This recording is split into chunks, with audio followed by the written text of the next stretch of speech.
Margaret Sullivan pressed her children's faces against her chest and screamed into the Wyoming wind.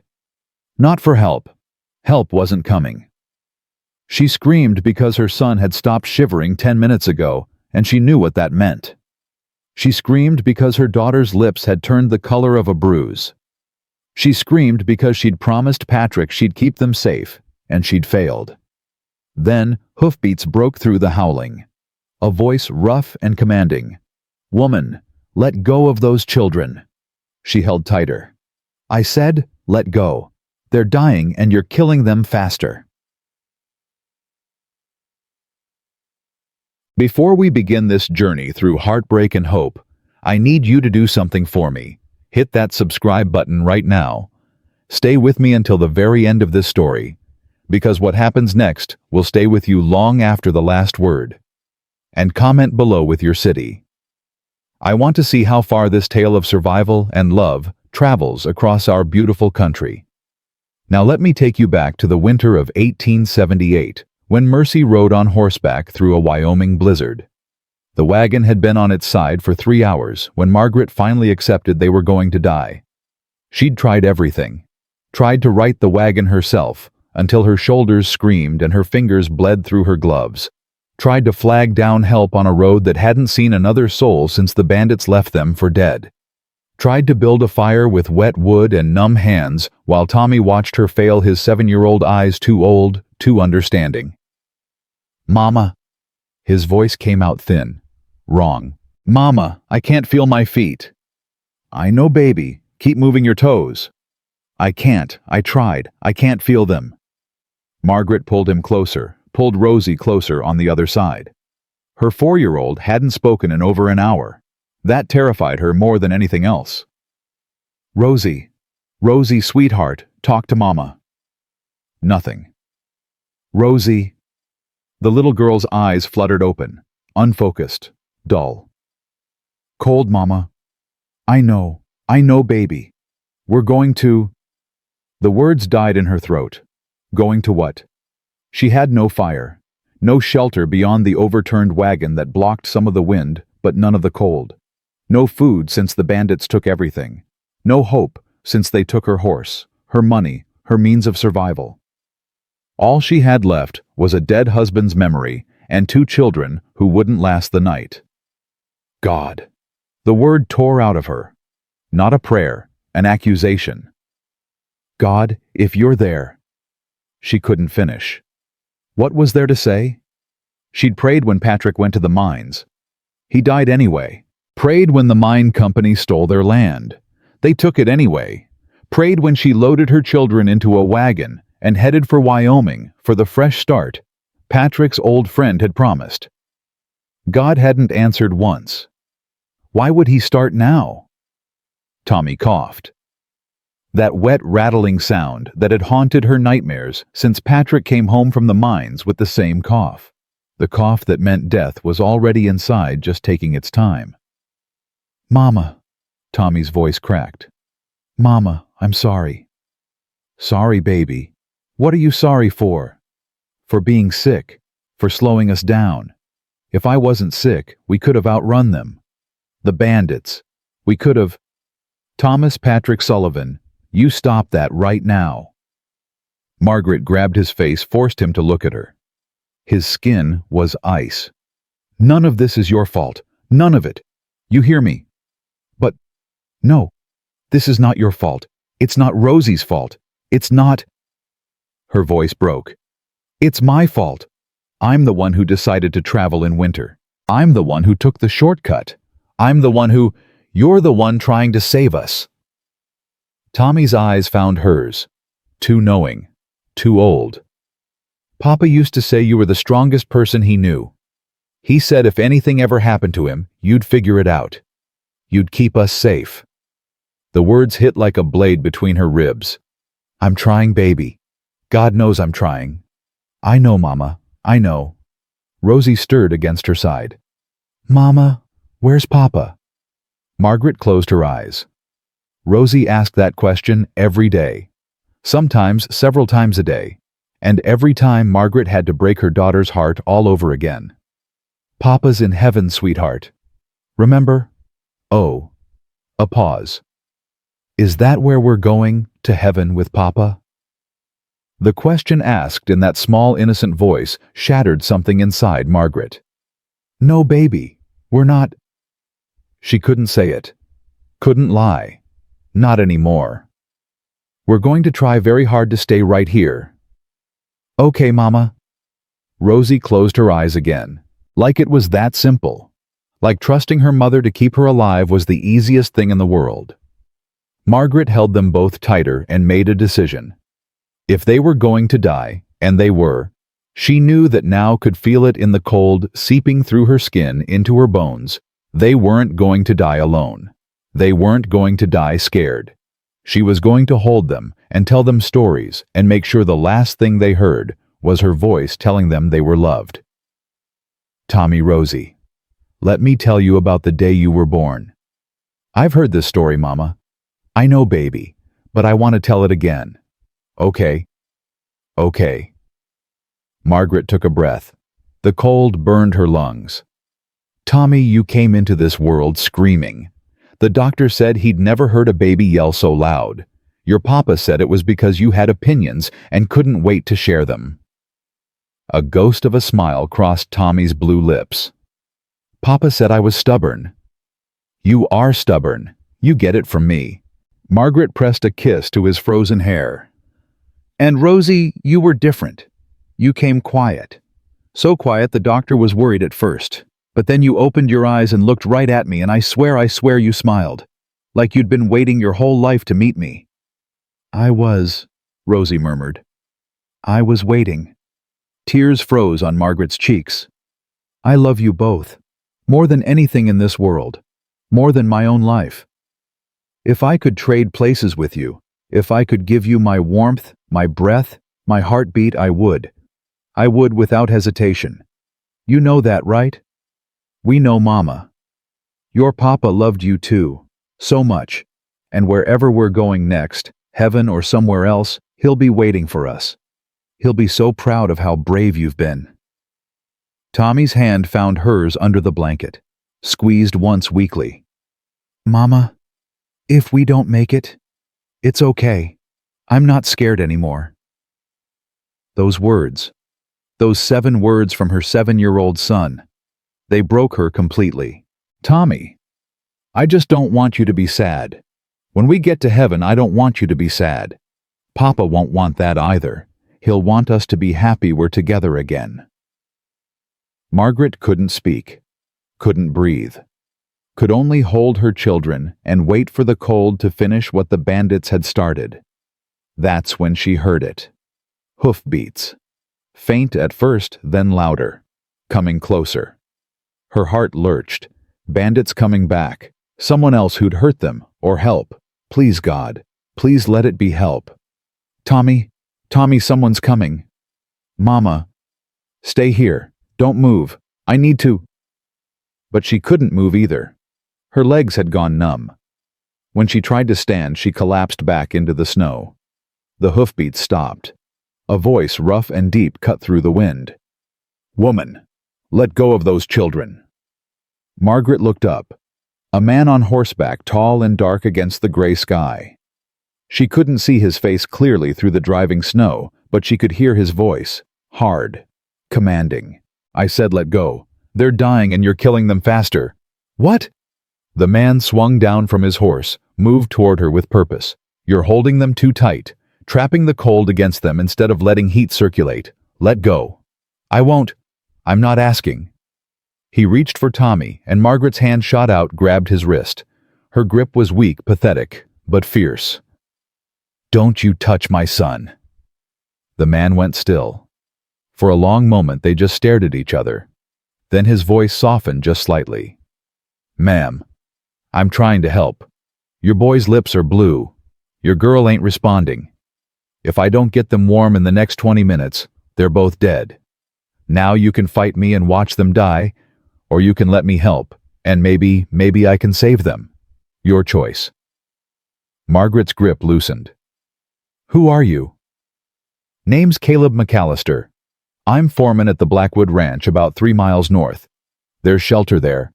Warmth, food, but we gotta move now." He looked at Tommy, then Rosie. "Can your boy ride?" I don't know. He's so cold." "I can try." Tommy's voice was barely a whisper. "I can try, Mama." Caleb nodded once. "Good man." He turned back to Margaret. "I'm gonna put your boy on my horse, then your girl. Then we're gonna walk. Yes, walk. Horse can't carry 4 to the ranch. It's gonna be hard. It's gonna hurt. But it's the only way." "Why should I trust you?" The question came out harsher than she intended. But she'd trusted before. Trusted the mine company to take care of Patrick. Trusted the law to help her keep her land. Trusted the road to be safe. Trust had gotten her here watching her children die. Caleb didn't flinch at the question. Just met her eyes steady. "You shouldn't. You don't know me from Adam. But right now, ma'am, you got 2 choices. Die here with your kids, or take a chance that I'm telling the truth." He paused. "Your call. But make it fast." Margaret looked at Tommy, at Rosie, at their blue lips and empty eyes and bodies that had stopped shivering because they were too far gone to even try to warm themselves anymore. "Help them," she whispered. "Please, help them." "Yes, ma'am." Caleb moved fast, lifted Tommy onto the horse like he weighed nothing, positioned him carefully, wrapped him in a blanket from the saddlebag. Then Rosie, placing her in front of her brother, making sure Tommy's arms were around her. "Hold on to your sister, son. Don't let go." "Yes, sir." Caleb turned to Margaret, held out his hand. "Can you stand?" "I don't know." "Try." She took his hand. His grip was strong, warm, steady. He pulled her up, kept hold when her legs buckled. "Lean on me if you need to. No shame in it." "I can walk." "Didn't say you couldn't. Said lean on me if you need to." He started forward, leading the horse. "Stay close. Keep moving. Don't stop for anything." Margaret followed, 1 foot in front of the other. The cold was a living thing now, clawing at her, trying to drag her down. But her children were on that horse. Her children were still alive. And as long as they were alive, she would keep moving. "Ma'am." "What?" "Your husband. The one who's gone. What happened to him?" The question surprised her. She answered before she could think better of it. "Mine collapse, 6 months ago, in Colorado." "The Sullivan mine." Margaret stumbled. Caleb caught her elbow, kept her upright. "How do you know about the Sullivan mine?" "I know a lot of things." His voice was careful, guarded. "Knew a man who worked there, before he left for something else. My husband worked there, Patrick Sullivan. The mine was named after his father. They owned a share before the company forced them out." Caleb was quiet for a long moment. "You're Patrick Sullivan's widow?" "Yes." More silence. Then, "I'm sorry for your loss, ma'am. Truly." Something in his voice made Margaret look at him, really look at him. "Did you know my husband?" "No." The word came too quick. "No, I heard about what happened. Bad business, the whole thing." Margaret wanted to press, but she didn't have the strength. Every step was agony. Every breath was fire in her lungs. "How much further?" "Mile and a half, maybe less." "I don't know if I can." "You can." His voice was hard again, commanding. "You can, because your children are counting on you. You can, because you didn't survive that blizzard and those bandits and everything else just to die a mile from safety. You understand me?" "Yes." "Good. Keep walking." She kept walking. The world narrowed to footsteps and breath and the dark shape of Caleb in front of her. She stopped thinking about the cold, stopped thinking about the pain, stopped thinking about anything except forward. 1 step, another, another. "Mama," Tommy's voice from the horse. "I'm here, baby." "Rosie's asleep." Fear spiked through her. "Rosie? Rosie, wake up." "She's sleeping, ma'am, not unconscious. I can see her breathing." Caleb's voice was calm. Kids do that sometimes when they're exhausted. Sleep through anything. You're sure? I'm sure. Margaret let out a breath she didn't know she'd been holding. Thank you. For helping us. I know I wasn't very... You were protecting your children. Nothing to apologize for. Most men would have ridden past, wouldn't want the trouble. Caleb didn't respond immediately. When he did, his voice was quiet. I've ridden past before, when I was younger. Dumber. Told myself it wasn't my problem. Told myself someone else would help. A pause. They didn't. And I've spent a long time thinking about that. What happened? Not a story for today, ma'am. My name is Margaret. Margaret Sullivan. Mrs. Sullivan, then. You saved my children's lives. I think you can call me Margaret. Margaret, then. He glanced back at her. We're almost there. Can you see the lights? She looked up. Through the snow, through the endless white, she saw it. A faint glow in the distance. Warmth. Safety. Life. I see them. That's the main house. Mrs. Blackwood will be watching for me. I was supposed to be back hours ago. She'll have food ready, warm beds. Everything you need. Mrs. Blackwood. Henrietta Blackwood. She owns the ranch. Lost her husband 10 years back, runs the place herself now. Toughest woman in Wyoming, but fair. She'll help you. Why? Why what? Why would she help strangers? We have nothing. I can't pay. I can't. Mrs. Blackwood doesn't help people for payment. She helps because it's right. Caleb's voice hardened slightly. Not everyone in this territory is like those bandits who left you for dead, Margaret. Some of us still believe in taking care of our own. Our own.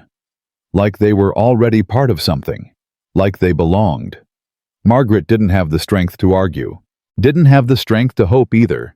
But she kept walking, following Caleb toward those distant lights, toward the warmth they promised. They reached the ranch just as Margaret's legs gave out completely. Caleb caught her before she hit the ground, scooped her up like she weighed nothing, started carrying her toward the house. Put me down, I can... No, you can't, and that's fine. The door burst open. A woman stood there, older, gray-haired, sharp-eyed. Caleb McAllister, where in God's name have you been? I was about to send out a search party. She stopped, saw Margaret in his arms, saw the children on the horse. What happened? Found them on the north road. Wagon overturned, robbed, nearly frozen. Kids are bad, Mrs. Blackwood, real bad. The woman Henrietta didn't hesitate. Bring them in. Clara, get every blanket in the house. Samuel, heat water, not too hot. Just warm. Move. Suddenly there were people everywhere. Hands taking Tommy and Rosie from the horse. Voices calling instructions. Warmth enveloping Margaret as Caleb carried her inside. The children, she gasped. Please, the children. They're being taken care of. Henrietta's voice was calm but firm. Right now I need you to stay awake. Can you do that? I think so. Good. Caleb put her by the fire. Not too close, we need to warm her slowly. Caleb set her down gently. For just a moment, his hand lingered on her shoulder. You made it, Margaret. You and your children. You made it. Then he was gone, moving to help with Tommy and Rosie. And Margaret was left staring at the fire, trying to understand how she'd gone from certain death to this. Mrs. Sullivan. Henrietta knelt beside her. Her eyes were sharp, but not unkind. I need to know if there are injuries beyond the cold. Were you hurt? The children? The bandits. Didn't they wanted money? Not they didn't hurt us. Just took everything and left us. Thank God for small mercies. Henrietta pressed a cup of something warm into Margaret's hands. Drink this, slowly. It was broth, simple plain broth, but it was the best thing Margaret had ever tasted. My children. Being warmed up in the kitchen, my cook's with them. She raised 6 of her own, she knows what she's doing. I should be with them. You will be, soon as you can stand without falling over.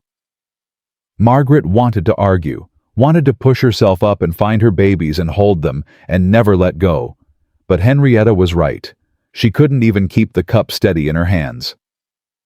"I'm sorry," she whispered. "I'm sorry to impose on you like this. I can't pay. I don't have anything." "Did I ask for payment?" "No, but—" "Then stop apologizing." Henrietta's voice was firm but not harsh. "In this house we help people who need helping. That's not charity. That's decency." Tears burned Margaret's eyes. She blinked them back. "I don't understand. Why? Why help strangers?" Henrietta smiled slightly. "Because I was a stranger once. Showed up in this territory with nothing but a dream and a husband who believed in it. People helped us then. I help others now. That's how it works." Margaret couldn't speak, could only nod and drink her broth and try to remember the last time anyone had shown her kindness without strings attached. She couldn't. "Rest now," Henrietta said. "Your children are safe. You're safe. Everything else can wait until morning." Safe. Margaret turned the word over in her mind. It felt foreign, strange, like a language she'd forgotten how to speak. But as the warmth seeped into her bones, as the sounds of the ranch settled around her, as she heard her son's voice somewhere in the distance, asking for more soup. For the first time in 6 months, Margaret allowed herself to believe it might be true. Hours later, Margaret woke in a real bed. For a long moment, she didn't know where she was. The ceiling was wrong. The smells were wrong. Everything was wrong. Then, memory crashed back. The storm. The stranger. The ranch. She sat up too fast. The room spun. "Easy, ma'am." Caleb McAllister sat in a chair by the door. He looked exhausted, dark circles under his eyes, clothes still damp from the storm. "My children." Asleep. Both of them. Tommy's fever broke about an hour ago. Rosie's color's coming back. Mrs. Blackwood's cook is with them. Margaret's breath left her in a rush. "They're okay. They're gonna be fine. Kids are tougher than we give them credit for." She pressed her hands to her face. Felt tears leak through her fingers. "I thought I was so sure. I know. I was ready to die. I'd made peace with it.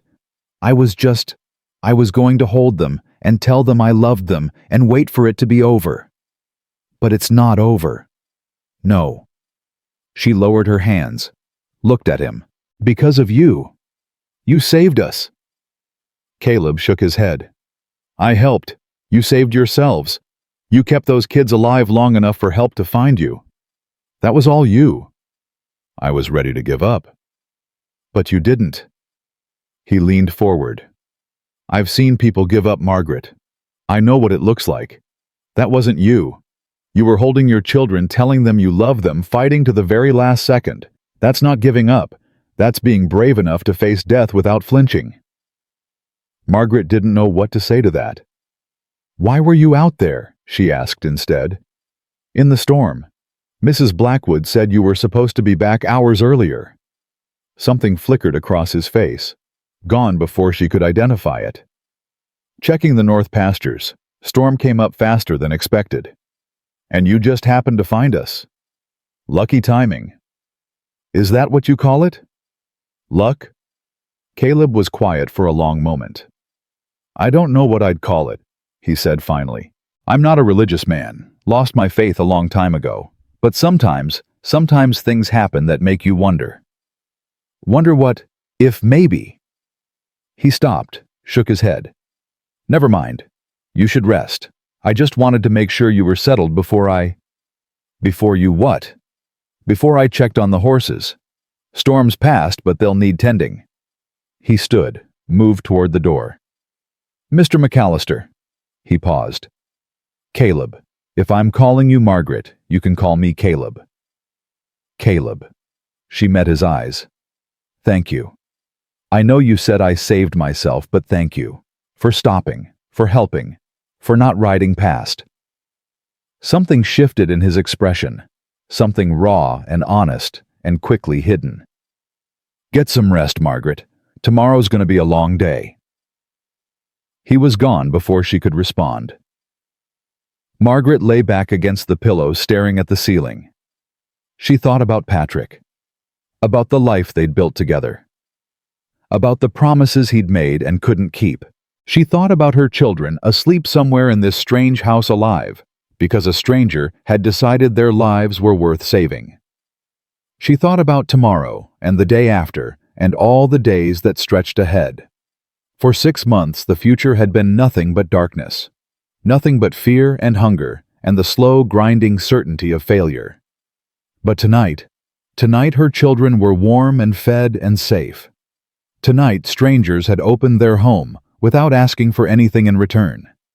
Tonight a man had looked at her like she mattered, like her survival meant something. Margaret Sullivan closed her eyes and let herself hope. Just a little. Just enough. Tomorrow would bring its own problems. Questions about what came next. Decisions about how to rebuild from nothing. But that was tomorrow. Tonight she was alive. Her children were alive. And for now, that was enough. Morning came with the smell of bacon and the sound of her children's laughter. Margaret sat up too fast, heart pounding. Laughter.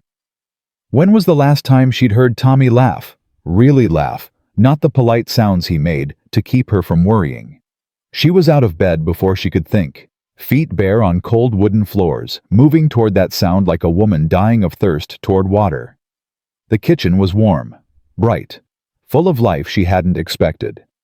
Tommy sat at a long table, a plate of food in front of him that would have fed their family for 3 days back in Colorado. Beside him, Rosie was carefully placing strips of bacon on a biscuit, while a round-faced woman with gray-streaked hair watched with amusement. "Mama," Rosie spotted her first. "Mama, Miss Clara says I can have as many biscuits as I want. She says, there's more in the oven." Margaret's throat closed. That's very kind." The round-faced woman, Clara, apparently turned with a warm smile. "You must be Mrs. Sullivan. I'm Clara Jennings, Mrs. Blackwood's cook. These two have been keeping me company this morning. Your boy here ate 4 eggs and asked for more." Tommy ducked his head, embarrassed. "I was hungry." "You were starving." Clara's voice softened. "Ain't no shame in eating when you need to eat. Now sit down, Mrs. Sullivan. You look like you could use some feeding yourself." "I couldn't possibly." "Wasn't asking." Clara was already piling a plate. "In this kitchen, folks eat. That's the rule. Mrs. Blackwood's orders." Margaret sat because her legs wouldn't hold her anymore.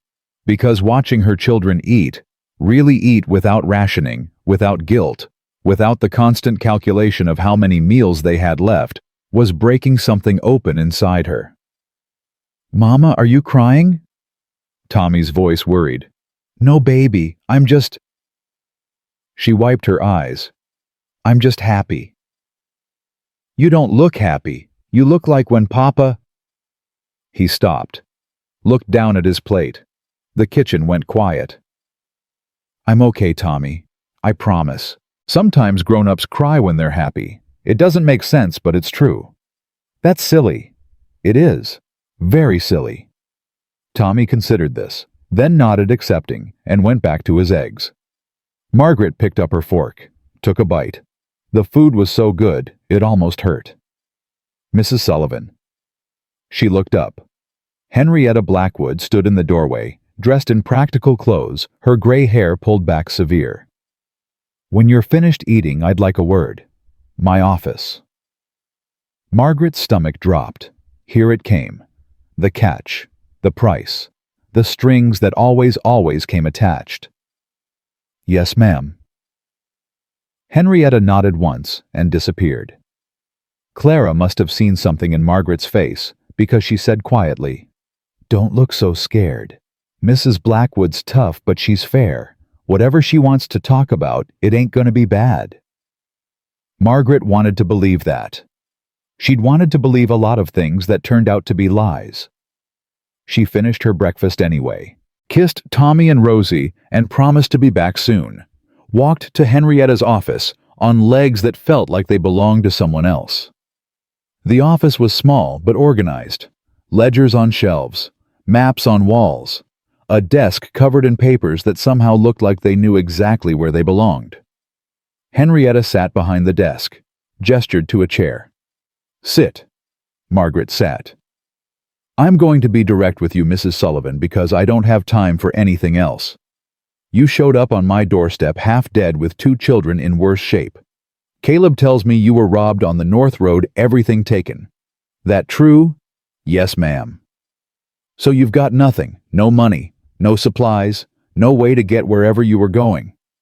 "That's correct." "Where were you going?" "Cheyenne. My husband had a friend there who offered us work. A fresh start." "Had." Henrietta's eyes were sharp. "Your husband's dead." "6 months ago. Mine collapse." "The Sullivan mine." Margaret's hands tightened in her lap. "You know about it. I know about most things that happen in this territory. Know about the collapse. Know about the company that owned the mine. Know about what happened to the families after." Henrietta paused. "No, it wasn't an accident." The words hit like a physical blow. "What?" "The collapse. It wasn't an accident. At least that's the rumor. Company was cutting corners for months, ignoring safety reports. Some say they knew the supports were failing and sent men down anyway because meeting quota was more important than lives." Margaret couldn't breathe. "My husband was one of 23 men who died that day, and the company paid off the investigators, buried the reports, and walked away clean." Henrietta's voice was hard. "I'm sorry to tell you this way, but you need to know what kind of people you're dealing with."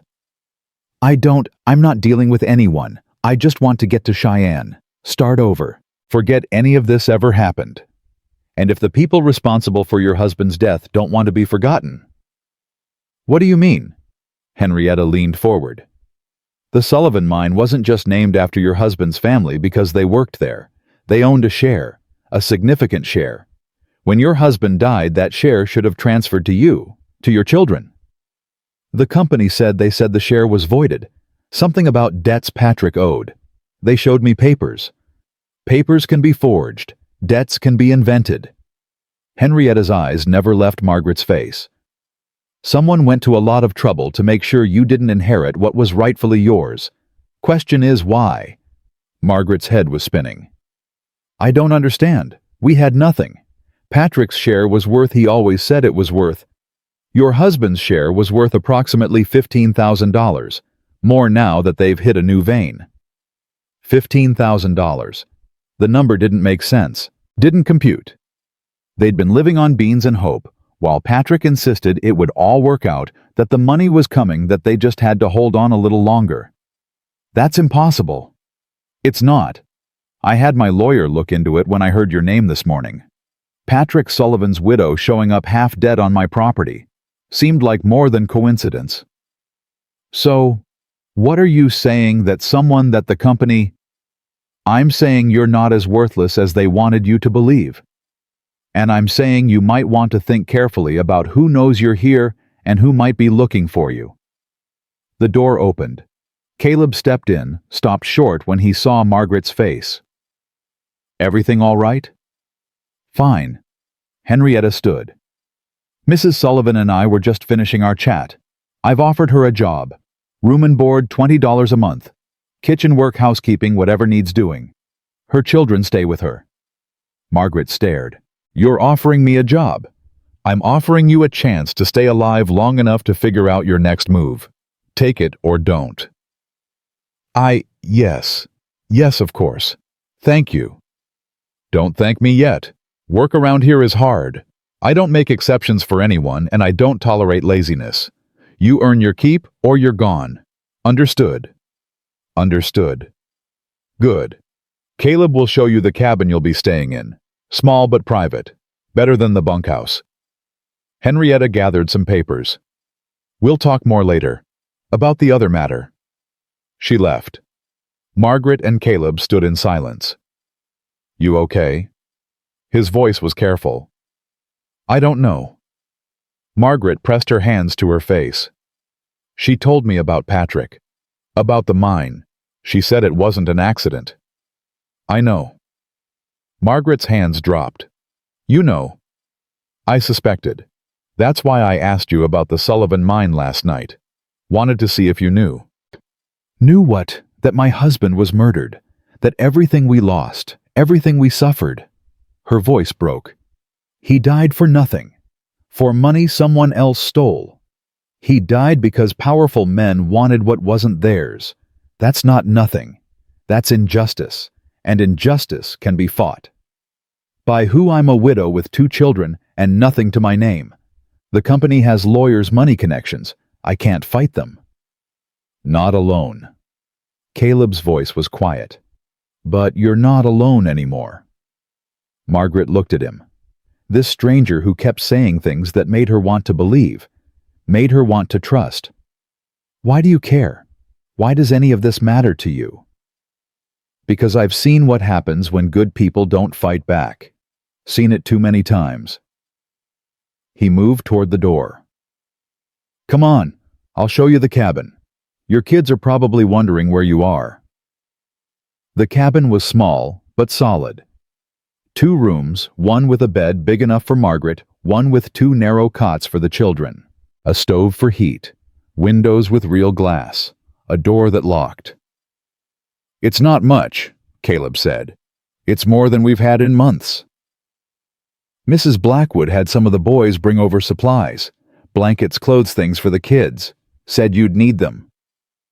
Margaret turned slowly, taking it in. A home. Not permanent, not hers, but a place to sleep without fear. A place to keep her children safe. I don't know how to thank you, any of you. Don't need thanks. Just do good work and we're square. He was leaving. Margaret reached out, touched his arm. Caleb. He stopped. What Mrs. Blackwood said. About the company. About Patrick's death. Do you think whoever did it knows where I am? Honestly, I don't know. But I know this ranch is safe. Mrs. Blackwood doesn't let trouble in, and I don't let trouble near the people I... He stopped. Changed course. Near anyone who needs protecting. Is that what I am? Someone who needs protecting. You're someone who deserves it. There's a difference. He left before she could respond. The days that followed blurred together. Margaret worked from dawn until dark, learning the rhythm of the ranch, earning her place one task at a time. Clara taught her the kitchen, showed her how Mrs. Blackwood liked her coffee, which hands had allergies, who could be trusted with extra portions. Tommy and Rosie adapted faster than she expected. Within a week, Tommy was following the ranch hands around, asking questions, watching everything with those serious eyes. Rosie had attached herself to Clara like a shadow, helping in the kitchen, chattering non-stop about nothing and everything. But it was Caleb who surprised her most. He kept his distance at first. Polite, but formal. A tip of his hat when they crossed paths. A brief nod at meals. Nothing more. Then one afternoon, Margaret came looking for Tommy and found him in the stable with Caleb. Like this. Caleb's voice was patient. Brush with the grain, not against it. See how she relaxes when you do it right. Tommy's small hand guided the brush along the horse's flank. She's so soft. She likes you. Animals know when someone's got a good heart. My pa used to say that. Tommy's voice dropped. Before he died. Margaret froze in the doorway. Waited. Your pa sounds like he was a smart man, Caleb said quietly. He was. He was the smartest person I knew. Except Mama. Tommy kept brushing. He said I'd be able to take care of the family someday. Said I just had to be brave and work hard and never give up. Sounds like good advice. I tried. When he died, I tried to take care of Mama and Rosie, but I couldn't. I wasn't strong enough. Tommy. Caleb knelt, brought himself to eye level. Can I tell you something? Okay. I was a soldier once. Fought in the war. Saw things no man should see. And the whole time I kept thinking, I have to be strong. I have to protect everyone. I can't let anyone down. Did you let people down? Caleb was quiet for a moment. Yeah, I did. Lost people I loved because I wasn't there when they needed me. So you failed too. I did. And you know what I learned? What? That being strong doesn't mean doing everything yourself. It means knowing when to let other people help. Your ma, she's strong. Strongest woman I've met in a long time. But she needs help sometimes. And it's okay for you to need help too. It's not failing. It's being smart enough to know you can't fight every battle alone. Tommy considered this. Is that why you helped us in the storm? That's part of it. What's the other part? Caleb hesitated. I saw your ma out there holding you and your sister ready to die to keep you warm. And I thought that's what a real family looks like. That's what love looks like. I'd forgotten what that looked like for a long time. Because you lost your family. Margaret's breath caught. Caleb's face went still. Who told you that? Nobody. I can tell. You look at Rosie sometimes like you're seeing someone else, someone you miss. For a long moment, Caleb didn't speak. Then, you're too smart for your own good, kid. That's what Mama says. She's right. Caleb stood. Finish with the brush, then we'll work on the bridle. If your ma says it's okay, I'll teach you to ride proper next week. Really? Really? But only if you keep up with your chores. Deal. Deal. Margaret stepped back from the doorway before they could see her. Her heart was pounding. Caleb had lost a family, had lost children. That's why he'd stopped. That's why he'd saved them. Not charity, not coincidence. Grief recognizing grief. That night after the children were asleep, Margaret found Caleb on the porch of the main house. He sat alone, staring at the dark sky, a cup of coffee growing cold in his hands. May I? She gestured to the empty space beside him. Free country. She sat. Let the silence stretch. I heard you, she said finally. This afternoon, with Tommy. Caleb's jaw tightened. You were listening. I came to find him. I didn't mean to, but I heard what you said, about losing people. That's not something I talk about. I know. I'm not asking you to. She looked at her hands. I just wanted to say Tommy hasn't talked about Patrick to anyone but me. Not since the funeral. But he talked to you. He's a good kid. He is. And he's hurting. More than he lets on. Margaret took a breath. He's been trying so hard to be the man of the family. He's 7 years old, and he thinks he has to take care of me. I've tried to tell him it's not his job, but he watched his father die, watched you struggle. He's not going to stop trying to help just because you tell him to. No, he's not. She looked at Caleb. You understand that, don't you? It wasn't a question. I was 12 when my sister died. Caleb's voice was flat. Careful. Parents couldn't afford the doctor. I watched her fade away over 3 weeks. When it was over, I promised myself I'd never be that helpless again. Never let someone I loved die because I wasn't strong enough to save them. But you couldn't keep that promise.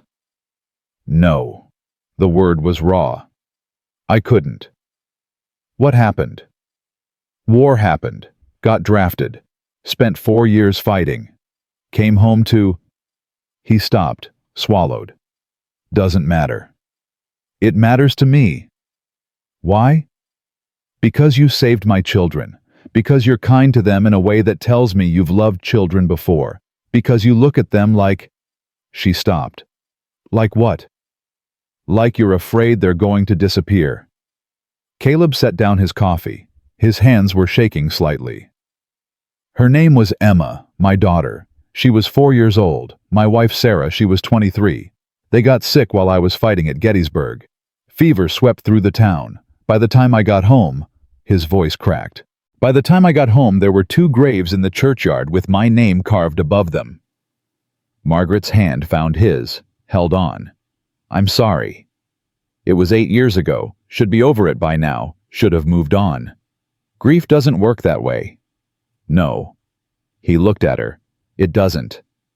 They sat in silence, hands touching, sharing something that didn't need words. Two people who understood what it meant to lose everything. Two people who were maybe slowly finding their way back. Caleb. Yeah. Thank you for telling me. Thank you for listening. I should go. The children, I know. She stood, hesitated. Caleb.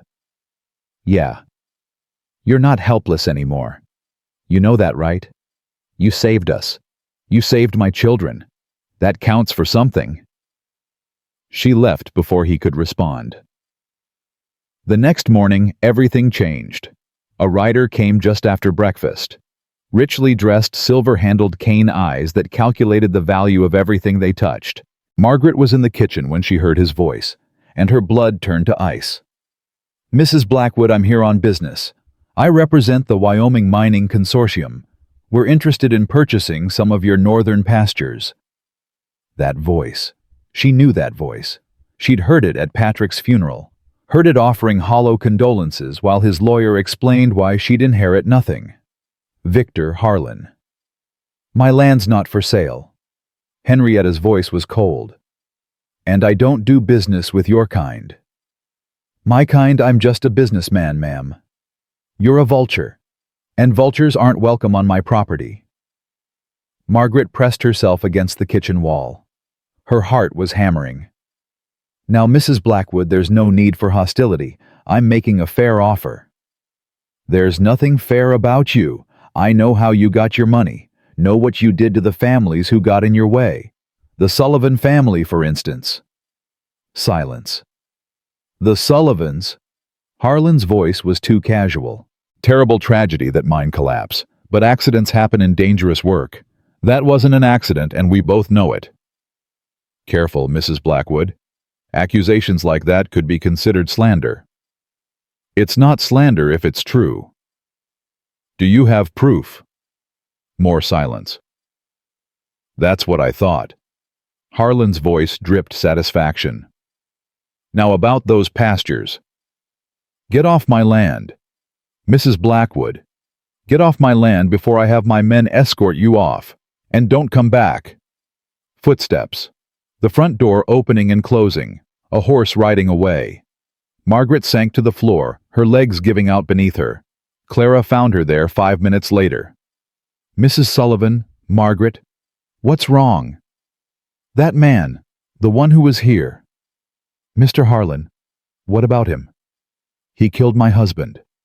The words fell like stones. Clara's face went pale. You're sure? I didn't know until just now. But he was at the funeral. He's the one who told me I was getting nothing. He's the one who... Her voice broke. He's the one who took everything from us. Clara helped her up. You need to tell Mrs. Blackwood. I can't prove anything, just like she said. Doesn't matter. She needs to know. Margaret nodded numb. Let Clara lead her to Henrietta's office, but when they got there, the door was already open, and Tommy stood inside his face, white as snow. Tommy! Margaret rushed forward. What are you doing here? What's wrong? I heard. His voice was shaking. I heard what that man said. And what you just said. That man killed Papa. Tommy. Did he? Did that man kill Papa? Margaret didn't know what to say. Didn't know how to protect her son from a truth this ugly. We don't know for certain, but you think he did. You think he killed Papa and took our money, and that's why we almost died. Tommy, please. I hate him. Tommy's voice cracked. I hate him, and I hope he dies, and I hope... Tommy, it's not fair. The boy was crying now, 7 years old, and too young for this much rage. Papa was good, he worked hard, he did everything right, and that man killed him, and nothing happened. Nothing. He broke away from her. Ran. Tommy. Margaret chased him, but he was faster than she expected, and by the time she reached the yard, he was gone. Tommy. Caleb appeared from the stable. What's wrong? Tommy, he heard Victor Harlan was here, and Tommy heard Harlan was here. He wanted to buy land. Mrs. Blackwood sent him away.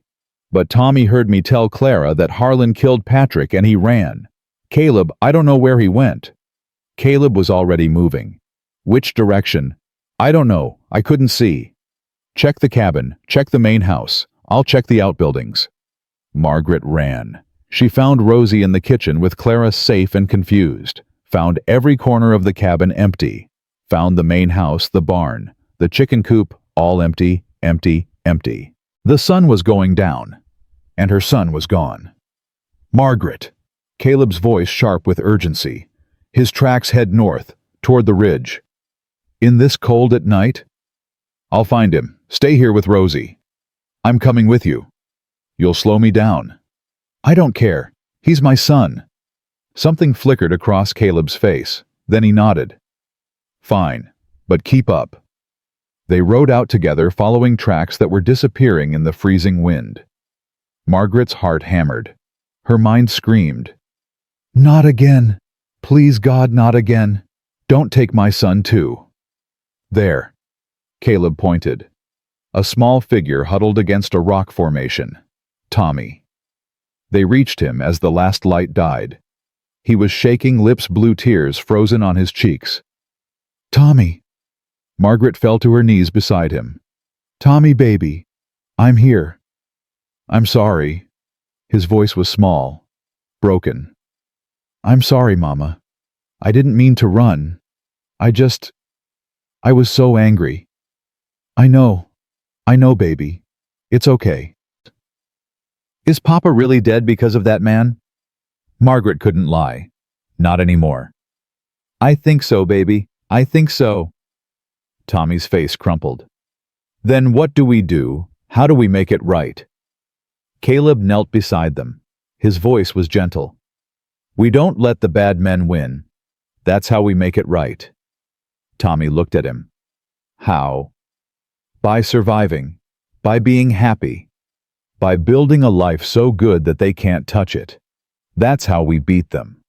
Not with hate. With hope. Tommy considered this. Then slowly he nodded. Okay. Okay. Caleb lifted the boy into his arms. Let's get you home. Home, Margaret thought. He called it home. And for the first time she didn't correct him. The ride back was cold and quiet. Tommy fell asleep against Caleb's chest. Margaret rode beside them, watching the way Caleb held her son. Protective. Careful.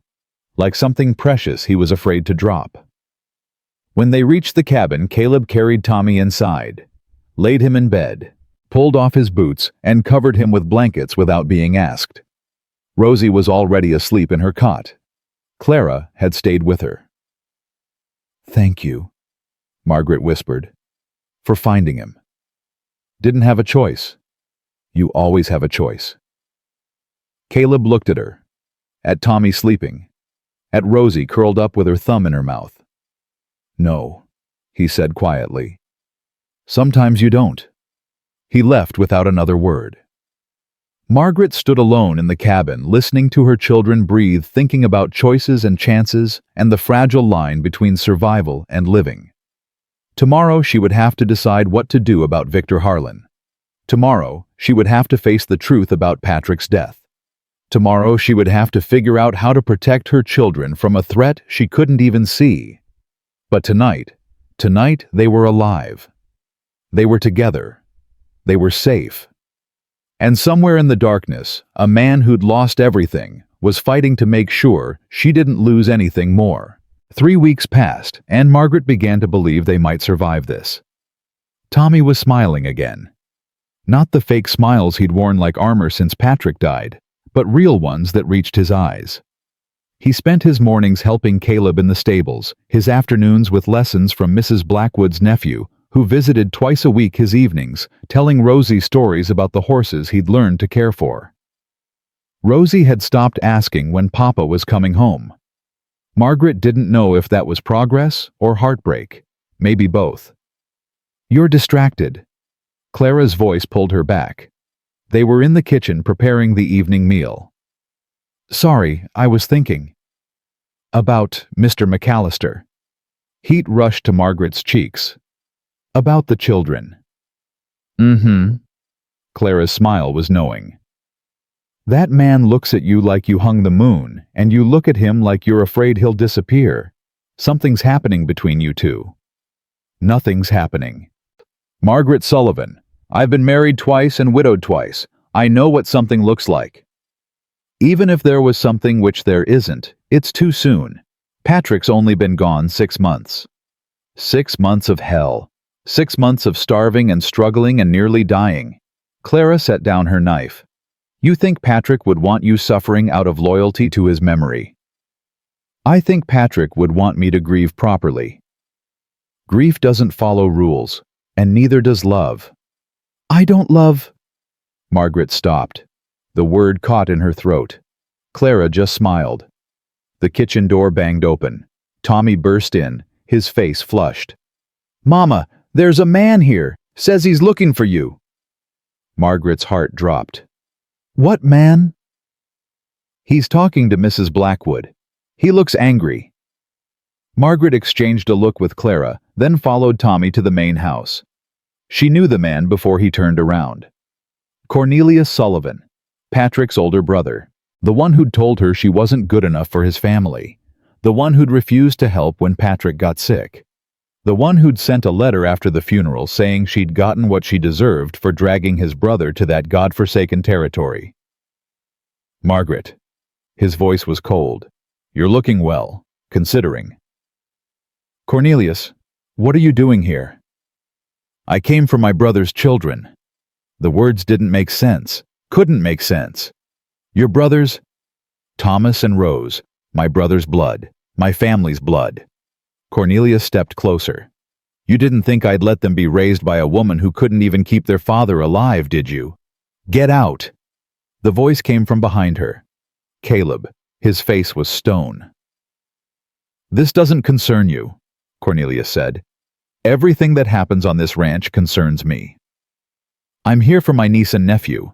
Their mother has proven herself unfit. Nearly got them killed from what I hear. You don't know anything about what happened. I know she was robbed on the road because she was too foolish to travel with protection. I know she nearly froze those children to death. I know she's been living here for weeks accepting charity instead of providing for her family like a proper mother should. That's enough. Henrietta's voice cut through the tension. Mr. Sullivan, you've said your piece. Now leave. I'm not leaving without those children. Yes, you are. This is my property, and you're not welcome on it. Cornelius's face twisted. This isn't over. I have rights. Those children share my blood. And Margaret is their mother. Her rights come first. Not if she's proven unfit. Not if the court decides she's incapable of caring for them. The threat hung in the air. Cornelius smiled, a thin, ugly thing. I'll be filing papers in town tomorrow. There will be a hearing. And when the judge hears what I have to say, those children will be coming home with me. He turned and walked away. Nobody stopped him. Margaret couldn't move, couldn't breathe, couldn't think beyond the roaring in her ears. He can't do that. Her voice came out strangled. He can't just take my children. He can try. Henrietta's voice was grim. Courts in this territory aren't kind to widows. If he can convince a judge you're unfit... But I'm not. I've done everything. I nearly died trying to save them. I know. And we'll fight this. But Margaret, you need to understand what you're up against. Cornelius Sullivan isn't acting alone. What do you mean? I mean, I did some asking around after he arrived. He came from Colorado, traveled with an escort provided by the Wyoming Mining Consortium. Margaret's blood turned to ice. Harlan. It seems Mr. Harlan has found a new way to come at you. If he can't buy what he wants, he'll destroy it. And taking your children would destroy me. Yes, it would. Margaret's legs gave out. Caleb caught her before she hit the ground. Easy. I've got you. My children. He's going to take my children. No one's taking anyone. Caleb's voice was fierce. We won't let that happen. How? He's got money. He's got lawyers. We've got the truth. and we've got each other." Margaret looked up at him, saw something in his eyes that made her heart crack open. "Why do you care so much about us? About any of this?" Caleb didn't answer immediately. When he did, his voice was rough. "Because losing you would feel like losing them all over again." The admission hung between them. Raw, honest, terrifying. "Caleb, don't." He released her, stepped back. "Don't say anything, not now. We need to focus on keeping your children safe." He was right. She knew he was right. But standing there watching him walk away, Margaret felt something shift inside her. Something she'd buried with Patrick. Something she'd told herself she'd never feel again. Hope. The next morning, Margaret sat Tommy and Rosie down in the cabin. "I need to tell you both something important." Tommy's face went serious. "Is it about that man, Papa's brother?" "Yes, Uncle Cornelius wants to take you and Rosie away from me." Rosie's eyes went wide. "Away where?" "To Colorado, to live with him." "But we don't want to live with him." Rosie's voice rose. "We want to stay with you. We want to stay here." "I know, baby, and I'm going to fight as hard as I can to keep that from happening." Tommy was quiet, thinking. Finally, he spoke. "Why does he want us? He never wanted us before. He didn't even come to Papa's funeral." "I don't know, baby, but I think—" Margaret hesitated. How much truth could a 7-year-old handle? "I think he's working with the bad man, the one who hurt Papa." "Mr. Harlan?" "Yes." Tommy's jaw tightened, that look again too old, too knowing. "Then he's bad too." "I think he might be." "So we have to fight him?" "Yes." "How?" Margaret took a breath. "There's going to be a hearing at the courthouse in town. A judge will listen to both sides and decide." "Decide what?" "Whether I'm a good enough mother to keep you." The words burned coming out. Rosie immediately threw herself at Margaret, wrapping small arms around her neck. "You're the best mother, the best." "Tell them Tommy." "She is." Tommy's voice was fierce. "She kept us alive. She never gave up. She—" His voice cracked. "She loves us more than anything." Margaret pulled both children close, held them while her heart broke and healed and broke again. "I love you both more than my own life, and I will never ever stop fighting for you. Do you understand?" "Yes, Mama." "Yes, Mama." "Good. Now I need you to be brave, both of you. The next few days are going to be hard, but we're going to get through this together. Promise?" Rosie's voice was muffled against Margaret's shoulder. "I promise." It was a promise she had no idea how to keep. The hearing was set for Friday, 4 days away. Henrietta worked her connections, found a lawyer in town willing to take the case. His name was Samuel Whitmore, and he arrived at the ranch Wednesday morning with a stack of papers and a worried expression. "Mrs. Sullivan, I'll be honest with you. This isn't going to be easy." "I know." "Cornelius Sullivan has filed a petition claiming you're an unfit mother. He's citing the incident on the road traveling alone in winter with young children, failing to protect them from bandits, nearly causing their deaths through negligence." "That's not what happened. I know, but the court doesn't know that. And Judge Harrison, he's old-fashioned. Believes children need a man's guidance. Believes women alone can't provide proper care." "So I've already lost?" "No. But we need to show him you're not alone, that you have community support, that the children are thriving here." "I can testify." Caleb's voice came from the doorway. "I found them that night. I can tell the judge exactly what I saw." "And who are you to Mrs. Sullivan?" "A friend, and the foreman of this ranch." Whitmore studied him. "Are you anything more than a friend? Does it matter?" "It might. If opposing counsel suggests there's an inappropriate relationship, it could hurt our case." "There's nothing inappropriate?" Margaret's voice was sharp. "Mr. McAllister has been nothing but honorable." "I believe you, but we need to be prepared for what they'll say." Whitmore shuffled his papers. Mrs. Sullivan, is there anything in your past, anything at all that could be used against you?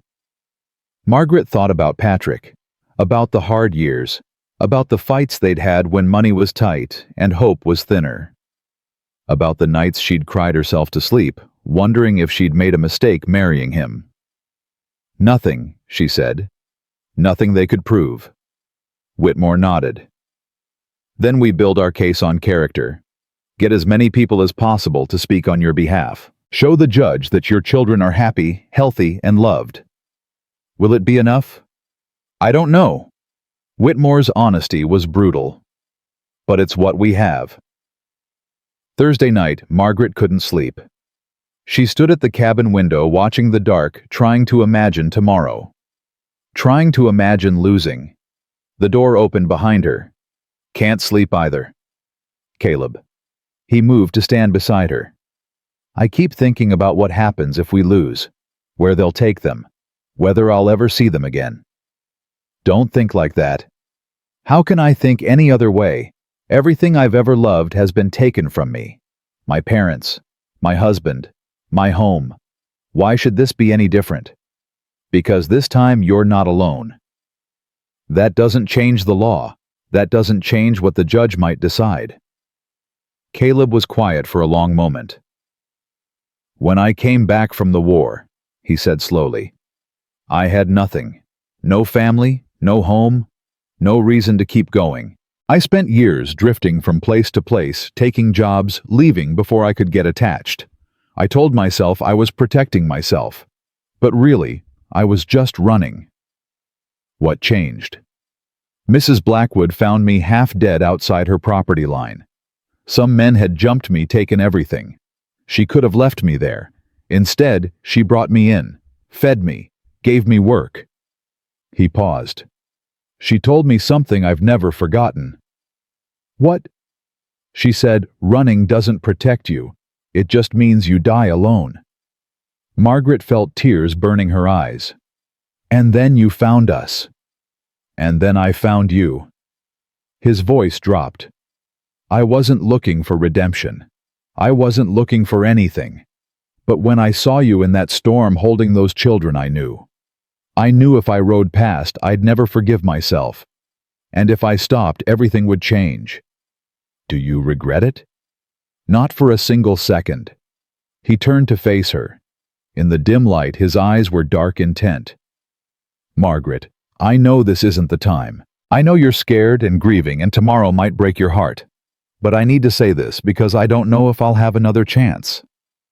Caleb, I love you. The words landed like stones in still water. I love your strength and your stubbornness and the way you fight for your children even when you're terrified. I love that you've been through hell and you're still standing. I love that you make me want to be better than I am. I can't. Her voice cracked. Patrick. I'm not asking you to forget Patrick. I'm not asking you to stop loving him. I'm just asking you to let me stand beside you. Whatever happens tomorrow, whatever comes after. Margaret couldn't speak, couldn't move, could only look at this man who'd saved her life and was now offering her something she'd never thought she'd have again. I'm broken, she whispered. There are pieces of me that will never heal. I know. I'm broken too. He stepped closer. Maybe that's why we fit. She didn't make the conscious decision to kiss him.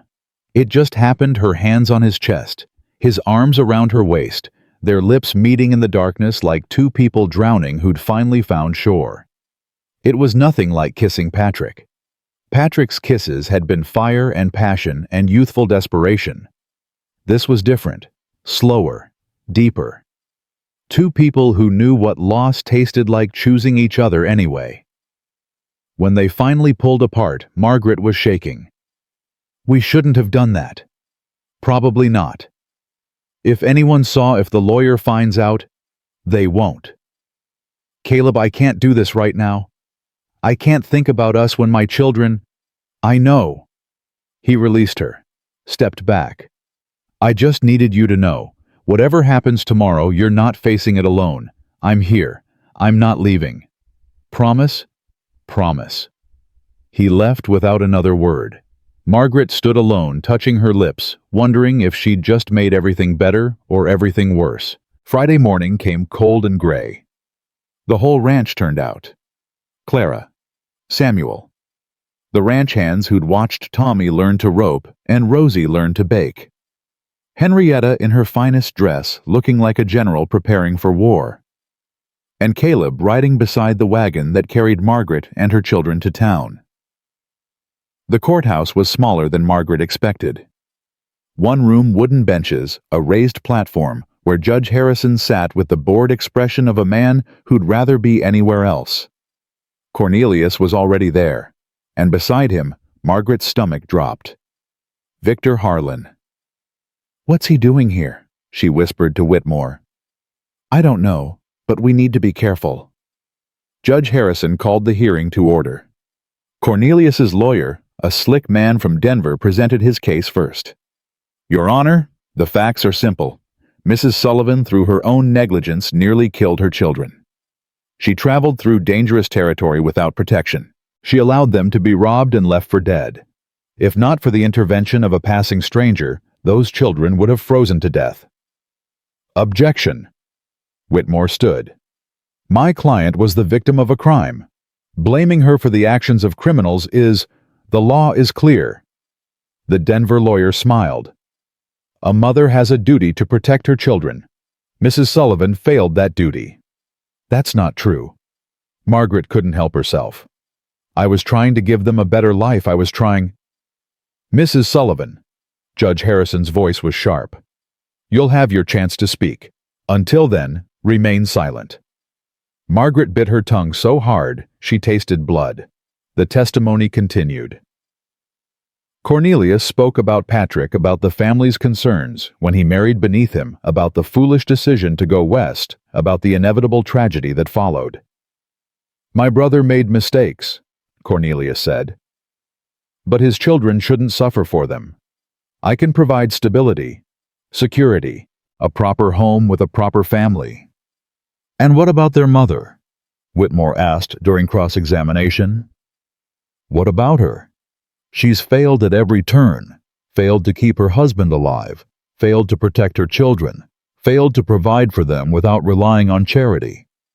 That's not failure. That's survival. Survival isn't enough for children. They need more than survival. They need a future." The words echoed in Margaret's head. A future. As if she hadn't fought and bled and nearly died trying to give them exactly that. Then Harlan took the stand. Margaret's whole body went rigid. "Mr. Harlan." The Denver lawyer's voice was smooth. "You knew the Sullivan family in Colorado." "I did. Patrick Sullivan worked for my company briefly." "And what was your impression of the family?" "Patrick was a decent man, hard-working, but Margaret—" Harlan shook his head sadly. "She was always pushing him, always wanting more money, more status. She drove him to take risks he shouldn't have taken." "That's a lie." Margaret was on her feet before she could stop herself. "Mrs. Sullivan, sit down. He's lying. He killed my husband. He—" "Order. I will have order." Whitmore pulled her back into her seat. "Margaret, you need to control yourself. You're hurting our case." "But he's lying."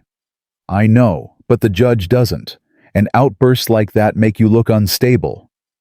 Margaret forced herself to breathe, forced herself to be still, while Harlan continued his lies, painting her as greedy and demanding and responsible for every bad thing that had ever happened. When it was Whitmore's turn, he called his witnesses. Clara spoke about Margaret's work ethic. Samuel testified about her devotion to her children. The ranch hands described Tommy's growth, Rosie's laughter. Then Caleb took the stand. "Mr. McAllister." Whitmore's voice was calm. "Please describe the night you found Mrs. Sullivan and her children." "It was the worst storm I'd seen in years. Couldn't see more than a few feet. I was trying to make it back to the ranch when I spotted them, 3 figures huddled by an overturned wagon." "What did you observe?" "The children were nearly dead, hypothermic. The little girl wasn't responding at all, and Mrs. Sullivan, his voice roughened. She was holding them, keeping them as warm as she could with her own body, even though she was freezing too, even though she knew it wasn't enough. What happened next? I got them to shelter, warmed them up, brought them to the ranch. He looked directly at the judge. Your Honor, I've seen a lot of things in my life. Served in the war, watched men die. But I've never seen anything braver than what that woman did. She was ready to die to keep her children warm. That's not negligence. That's love. Mr. McAllister. The Denver lawyer stood for cross-examination. What exactly is your relationship with Mrs. Sullivan? We're friends. Just friends? Yes. And you have no romantic interest in her? Caleb's jaw tightened. I don't see how that's relevant. It's relevant because it speaks to your credibility. If you're romantically involved with Mrs. Sullivan, you have reason to paint her in the best possible light. I have reason to tell the truth. She's a good mother. Her children love her. That's the only truth that matters. Isn't it true that you have your own troubled past, that you lost your wife and child? Margaret's heart stopped. Caleb went very still. How do you know about that? Answer the question, Mr. McAllister. Yes, I lost my family 8 years ago. And isn't it possible that your judgment is clouded, that you're projecting your own loss onto this situation, that you're trying to save the family you couldn't save before? Objection. Whitmore was on his feet. This is irrelevant and cruel. I'll allow it. Judge Harrison leaned forward. Answer the question, Mr. McAllister. Caleb's voice was quiet, controlled. I lost my wife and daughter to fever while I was fighting in the war. I couldn't save them. I'll carry that guilt until I die. He looked at Margaret. But this isn't about my past. This is about those children, about what's best for them. And what's best for them is their mother. The courtroom fell silent. Judge Harrison shuffled his papers. I'll take a recess to consider the testimony. We'll reconvene in 1 hour. The hour was agony. Margaret sat on a bench outside the courtroom, Tommy on one side, Rosie on the other. Caleb stood nearby, watchful. Mama. Tommy's voice was small. What's going to happen? I don't know, baby. If the judge says we have to go with Uncle Cornelius. Don't think about that. But if he does. Tommy took a breath. I'll run away. I'll take Rosie, and I'll run away, and I'll find you. I promise. Tears burned Margaret's eyes. You won't have to do that. But if I do... Tommy. Caleb crouched down. Whatever happens in there, your mama and I are going to keep fighting. We're not giving up. Neither should you. But what if we lose? Then we appeal. We fight again. We keep fighting until we win. Is that what you did in the war? Yes. Even when it seemed hopeless. Even when I wanted to give up. I kept fighting. Did you ever lose? Caleb was quiet. I lost a lot, but I'm still here, and so are you. The courtroom doors opened. The judge is ready. They filed back in. Margaret's heart hammered so loud she was sure everyone could hear it. Judge Harrison cleared his throat. This is a difficult case. On one hand, we have a mother who clearly loves her children. On the other hand, we have legitimate concerns about her ability to provide for and protect them. Margaret couldn't breathe. However, the law is clear. A mother's rights to her children are paramount unless she has been proven grossly unfit. And while Mrs. Sullivan has faced difficult circumstances, I do not find that she has been negligent in her duties. Relief crashed over Margaret like a wave. Therefore, I am denying Mr. Sullivan's petition for custody. Your Honor, the Denver lawyer was on his feet. We have additional evidence. The case is decided, Counselor. The children will remain with their mother. Margaret's legs gave out. Caleb caught her, held her upright. It's over, he whispered. You won. But when she looked at Cornelius's face, at Harlan's cold smile, she knew it wasn't over. Not even close. Outside the courthouse, Cornelius cornered her. This isn't finished, Margaret. You think you've won, but you've just made things worse. The judge ruled in my favor. Judges can be persuaded, evidence can be found, witnesses can be convinced. Is that a threat? It's a fact. You have something that belongs to me, to my family, and I will get it back. Your brother's children don't belong to you. They belong with their mother. My brother's children are worth $15,000. Did you know that? Their inheritance. The share that should have gone to the family. Margaret went cold. That's what this is about, money. It's about what's rightfully ours. Patrick stole from us when he married you, took his share and ran west like a fool. But his children, their blood makes them heirs, and heirs can be controlled by proper guardians. You're disgusting. I'm practical. Cornelius leaned closer. Walk away, Margaret. Leave the children with me and disappear. I'll make sure you're compensated. You want me to sell my children? I want you to be realistic. You can't win this fight. Harlan has resources you can't imagine. The only question is how much you'll lose before you realize it. I will never give up my children. Never. Cornelius smiled. Then I'll take them, and I'll make sure you never see them again. He walked away. Margaret stood frozen, shaking with rage and fear. Caleb appeared beside her. What did he say? It's not over. He's not going to stop. Then we don't stop either. She looked at him. At this man who kept standing beside her even when everything fell apart. Why? Why do you keep fighting for us? Because you're worth fighting for. He said it simply, like it was the most obvious thing in the world. And standing there in the cold with her children safe for now, but the threat far from over, Margaret made a decision. She was done being afraid. She was done waiting for the next blow to fall. If Harlan and Cornelius wanted a fight, she would give them one, and she would win. The ride back to the ranch was silent. Margaret held her children close, feeling their warmth against her body, trying to memorize the weight of them in her arms.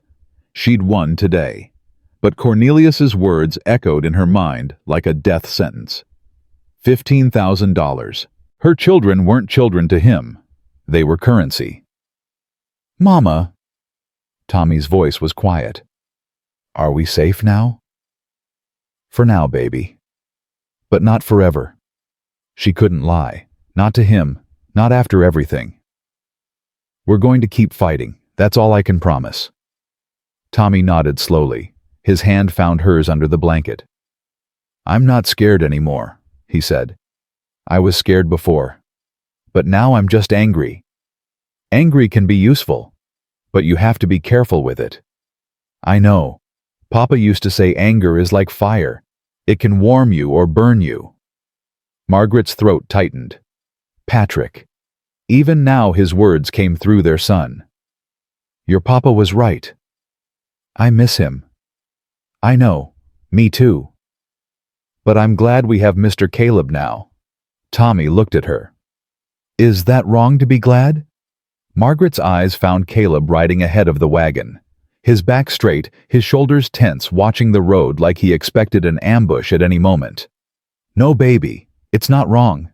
Your papa would want you to be happy. Would he want you to be happy too? The question cut deeper than Tommy could know. I think so, yes. Good. Tommy leaned against her shoulder. Because I think Mr. Caleb makes you happy. And you deserve to be happy, Mama. Margaret held her son tighter and didn't trust herself to speak. Back at the ranch, Henrietta called everyone together. We won today, she said. But this fight isn't over.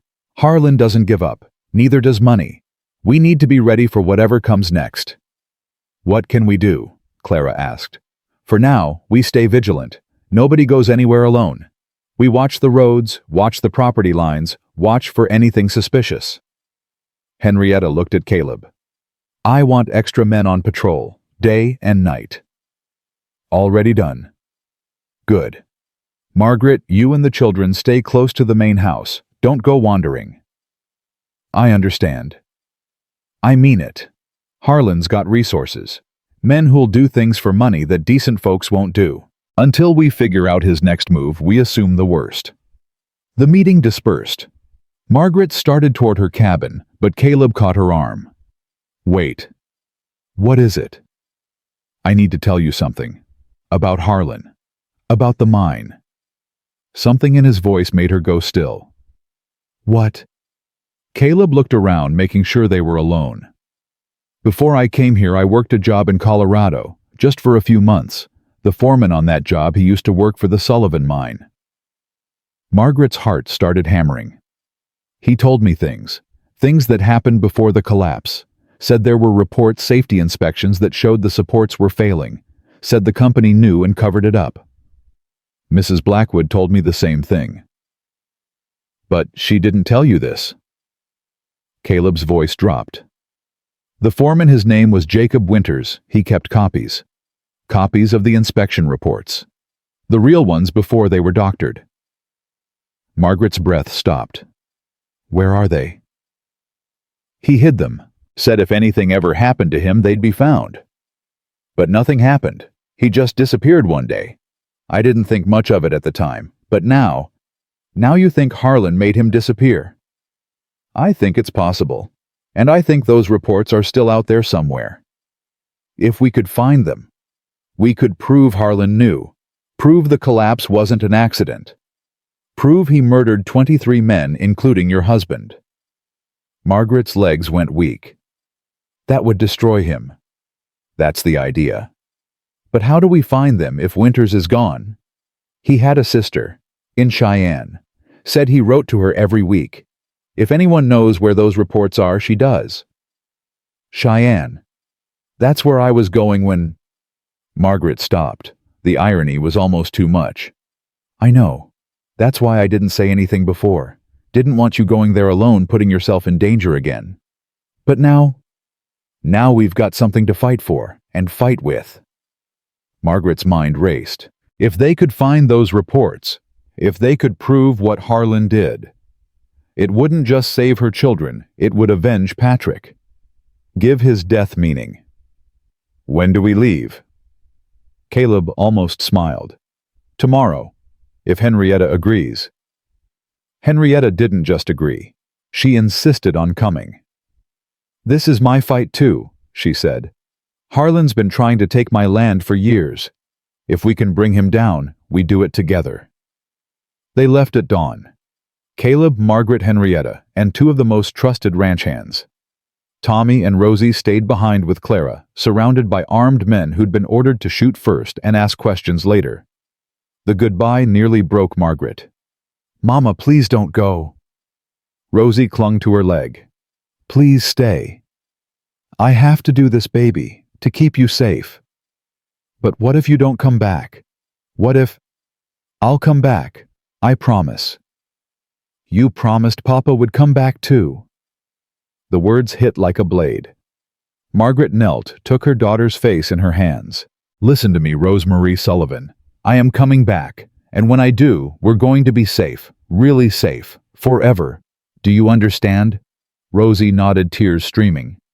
I love you, Mama. I love you too, more than anything. Tommy was quieter. He'd learned to hold his fear inside the way she had. Be careful, he said. I will. And Mama... He hesitated. Bring back proof so we can make them pay. Margaret hugged him hard. I will, baby.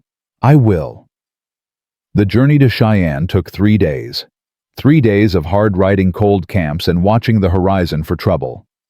Caleb rode beside her most of the way. They didn't talk about the kiss. Didn't talk about what he'd said the night before the hearing. But something had shifted between them. A comfort in silence. An awareness of each other's presence that hadn't been there before. On the second night, camped beside a frozen creek, Henrietta pulled Margaret aside. I see how he looks at you. Margaret tensed. Mrs. Blackwood. Henrietta, we're past formalities. The older woman's eyes were sharp but not unkind. You've got feelings for him too. I don't know what I feel. Yes, you do. You're just scared to admit it. Margaret looked at the fire, at Caleb sitting with the ranch hands cleaning his rifle. Patrick's only been gone 6 months. 6 months of hell.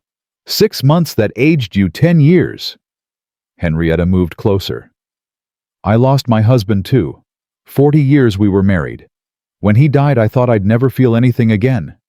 Thought my heart had died with him. What changed? Nothing. Everything. Life kept going. I kept going. And eventually I realized that love doesn't work the way we think it does.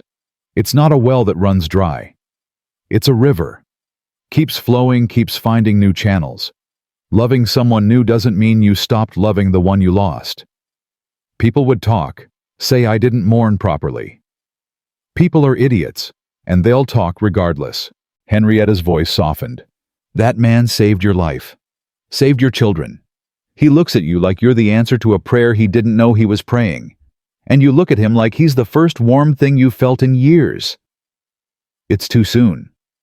Maybe, maybe not. But too soon is a rule made by people who've never lost everything. You know what I know, that time is a gift you don't get to count on. That tomorrow isn't promised. That waiting for the right moment sometimes means waiting forever. Margaret didn't know what to say. I'm not telling you what to do, Henrietta continued. I'm telling you not to let fear make your choices. You've been so brave about everything else. Don't be a coward about this. She walked away, leaving Margaret alone with her thoughts. That night, Caleb found her by the creek. Can't sleep. Too much thinking. He sat beside her, close but not touching. Nervous about tomorrow. About everything. Want to talk about it. I don't know. She pulled her coat tighter. Henrietta thinks I'm being a coward. About what? About you. Caleb went very still. She's wrong, he said quietly. You're the least cowardly person I've ever met. I'm terrified, Caleb. Every second of every day. I just hide it well. That's not cowardice. That's survival. Is there a difference? Yeah. Cowards run. You keep fighting.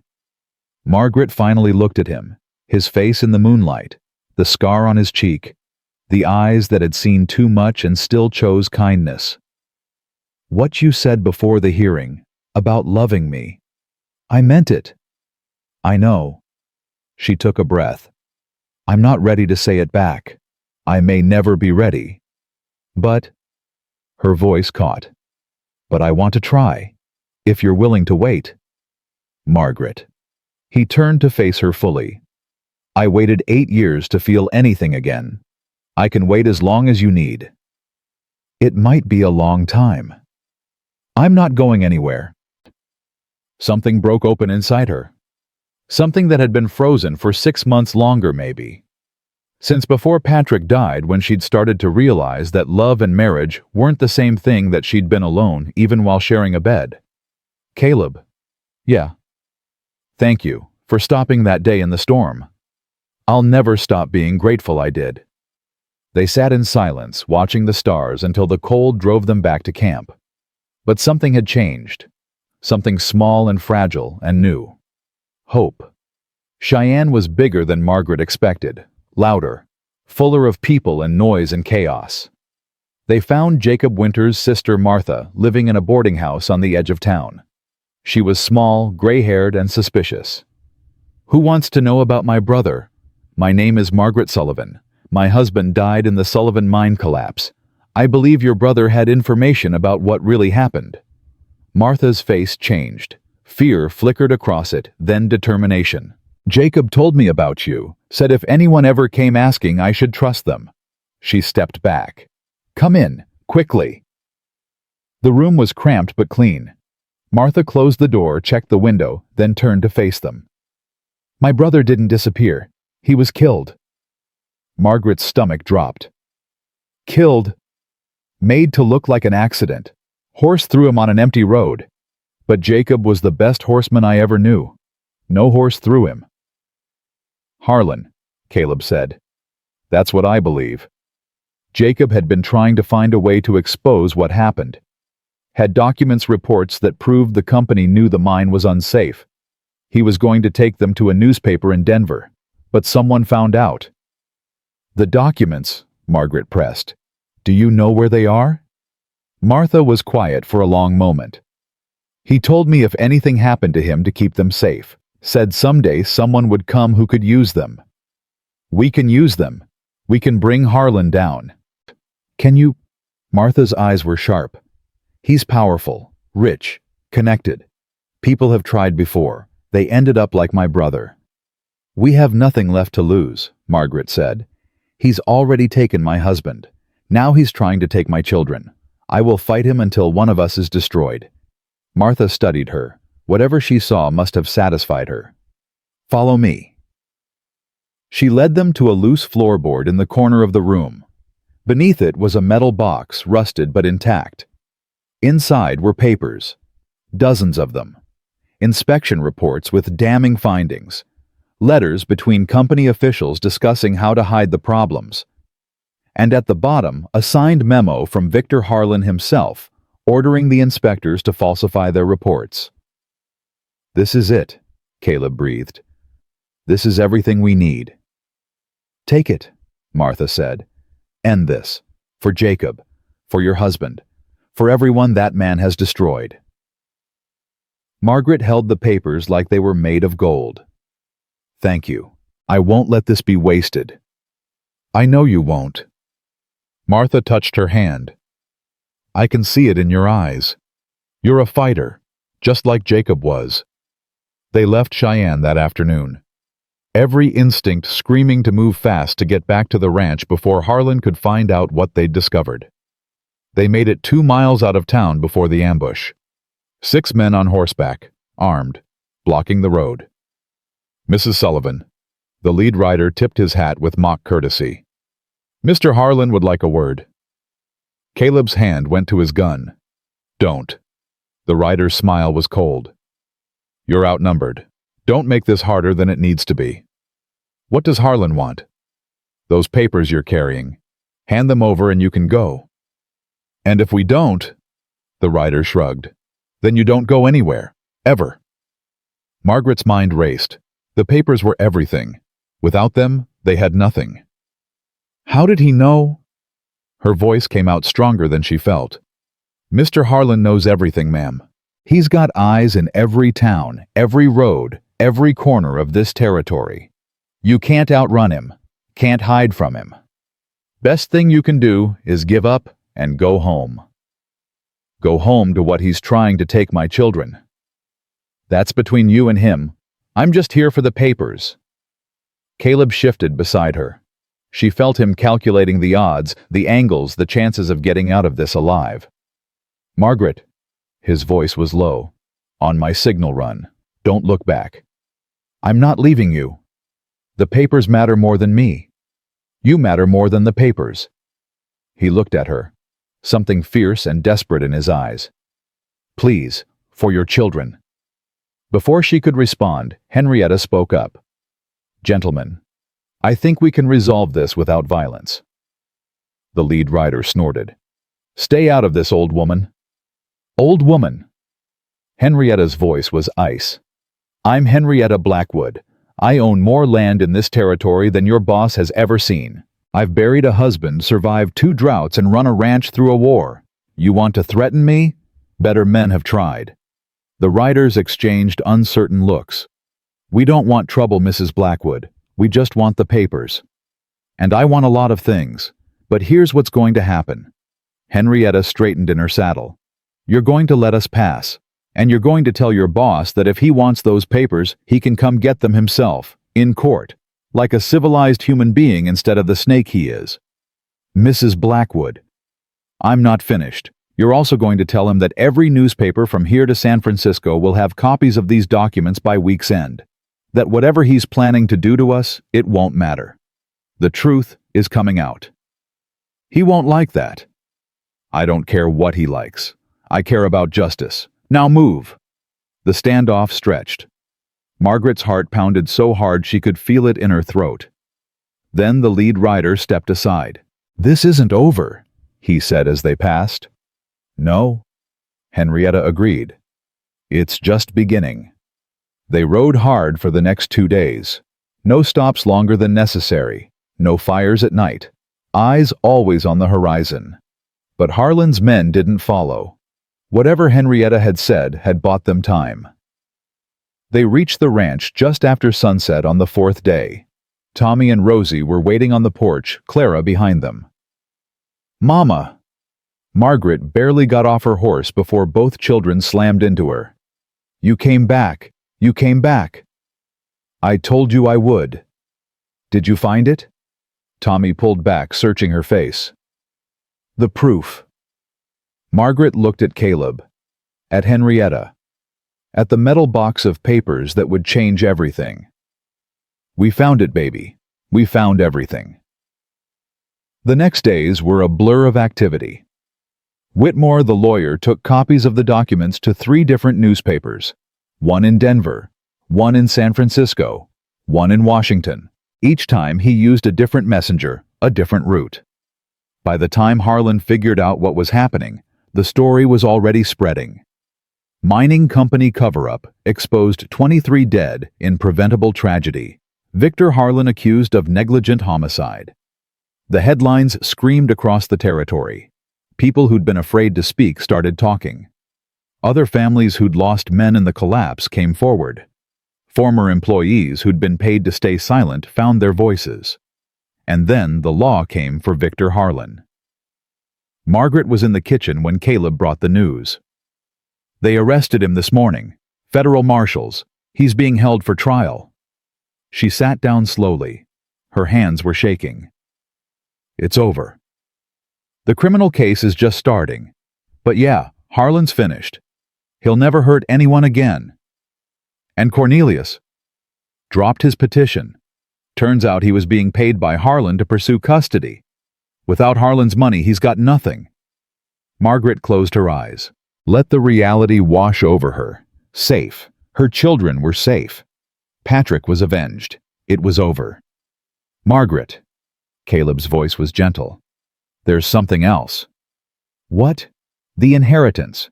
Patrick's share of the mine. The lawyers looked into it. The papers Harlan used to claim the share was void, they were forged. The real documents show the share belongs to you. To your children." "How much?" "With the new vein they hit last year, about $20,000. $20,000. More money than she'd ever seen in her life. Enough to build a future. Enough to give Tommy and Rosie everything Patrick had dreamed of." "I don't know what to say." "You don't have to say anything." She looked at him. This man who'd saved her life, who'd helped her fight, who'd stood beside her through everything. "Yes, I do." She stood, moved toward him. "I need to say thank you. For everything. For stopping in the storm. For believing in me when I'd stopped believing in myself. For..." "Margaret." "Let me finish. I spent 6 months thinking my life was over, thinking the best I could hope for was survival. But you showed me something different. You showed me that it's possible to lose everything and still find something worth living for." Caleb's eyes were bright, suspiciously bright. "You showed me the same thing," he said roughly. "I love you." The words came out before she could stop them. But she didn't want to stop them, didn't want to be careful anymore.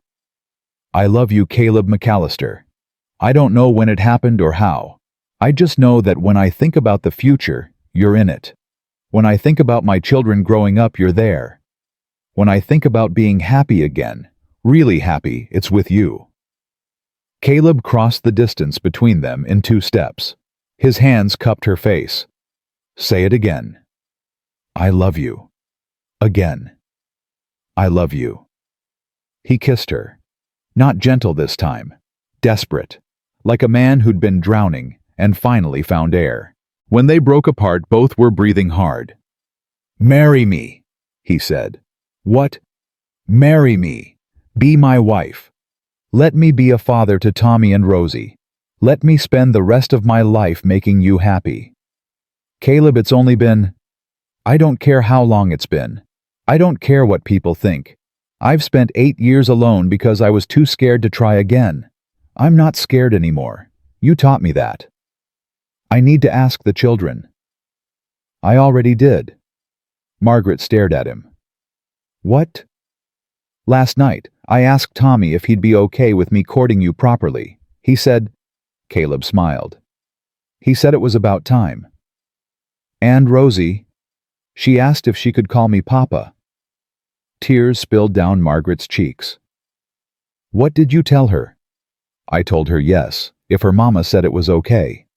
Margaret laughed. A broken, beautiful sound. Yes. Yes. Yes, I'll marry you. Yes, you can be their father. Yes to everything. Caleb pulled her close, held her like he'd never let go. I love you, Margaret Sullivan. I'm going to spend the rest of my life proving it. I believe you.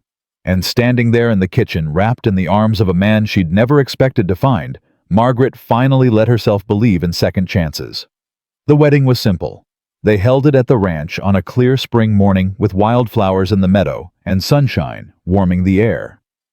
Tommy stood beside Caleb as best man, serious and proud. Rosie scattered flower petals down the aisle, giggling when she threw too many at once. Reverend Mills, the same minister who'd buried Patrick, performed the ceremony. When he asked if anyone objected, Clara shouted, "Don't you dare!"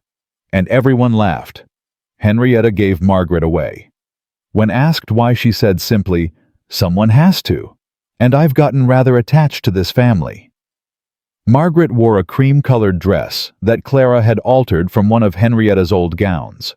Nothing fancy, nothing expensive, but when Caleb saw her walking toward him, his eyes filled with tears. "You're beautiful," he whispered when she reached him. "You're not so bad yourself." "Ready?" "I've been ready since the night you told me you loved me." The vows were traditional, simple, but they meant everything. "I, Margaret, take you, Caleb, to be my husband, to have and to hold from this day forward, for better or for worse, for richer or for poorer, in sickness and in health, to love and to cherish until death do us part. I, Caleb, take you, Margaret, to be my wife. And I take Tommy and Rosie to be my children. To love, protect, and cherish. To raise with patience and kindness. To be the father they deserve for as long as I live." That part wasn't traditional, but it was right. When the Reverend pronounced them husband and wife, Tommy let out a whoop that echoed across the meadow. Rosie immediately threw herself at Caleb's legs, yelling, "Papa, Papa," at the top of her lungs.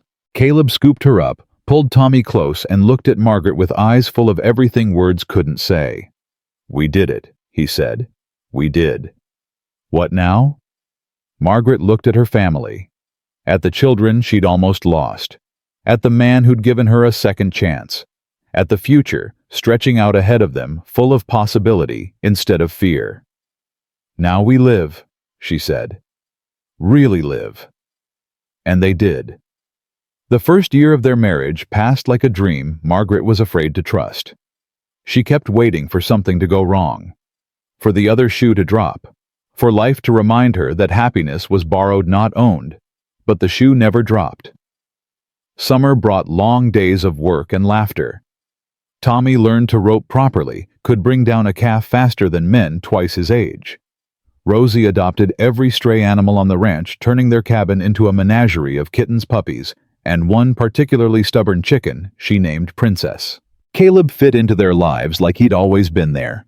He woke early to help with chores, spent evenings teaching Tommy about horses, carried Rosie on his shoulders until she fell asleep. He never once complained about the noise or the chaos or the endless demands of raising children who weren't his blood. "They are mine," he told Margaret one night when she tried to thank him. "Blood doesn't make family. Love does." And then fall came, and everything changed again. Margaret had suspected for weeks. The nausea in the mornings, the exhaustion that hit mid-afternoon, the tenderness in places that shouldn't be tender. But she hadn't said anything, hadn't let herself hope. When Clara finally cornered her in the kitchen and demanded to know what was wrong, Margaret couldn't lie anymore. "I think I'm pregnant." Clara's face split into a grin. "You think or you know?" "I know." "Have you told Caleb?" "Not yet. I'm scared." "Scared why?" Margaret's hands twisted in her apron. What if he doesn't want more children? What if he's happy with just Tommy and Rosie? What if— Margaret Sullivan McAllister. Clara's voice was firm. That man would walk through fire for you. He'd give you the moon if you asked, and you think he won't want a baby. I don't know what he wants. We never talked about. Then talk to him. Tonight. She waited until the children were asleep. Caleb was on the porch watching the stars when she found him. His face lit up when he saw her. Hey, everything okay? I need to tell you something.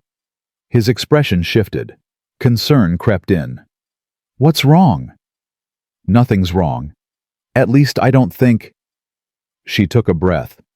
I'm pregnant. Silence. Caleb stared at her. Didn't move. Didn't blink. Caleb. You're— His voice cracked. You're pregnant. Yes. We're having a baby. Yes. He let out a sound that was half laugh, half sob. Then he was on his feet, crossing the porch, gathering her in his arms. A baby. He pulled back, cupped her face. Margaret, I never thought, I didn't dare hope. You're happy. Happy. He laughed, tears streaming down his face. I'm terrified. I'm amazed. I'm God. I love you. I love you so much. He kissed her. Deep and desperate and full of wonder. When they finally separated, Margaret was crying too. I was so scared to tell you. Why? Because you already lost a child. I didn't know if you'd want— Margaret. His voice was fierce. Emma will always be in my heart, but losing her doesn't mean I stopped wanting to be a father. It means I know how precious it is, how sacred, and getting to do it again with you. He couldn't finish. We should tell the children. Tomorrow, tonight, I just want to hold you. They sat on the porch, wrapped in each other, watching stars wheel overhead. Two broken people building something whole. Two survivors who'd learned that love wasn't about avoiding pain, it was about choosing joy anyway. Tommy took the news with characteristic seriousness. A baby. He looked from Margaret to Caleb. A real baby. A real baby, Caleb confirmed. Will it be a boy or a girl?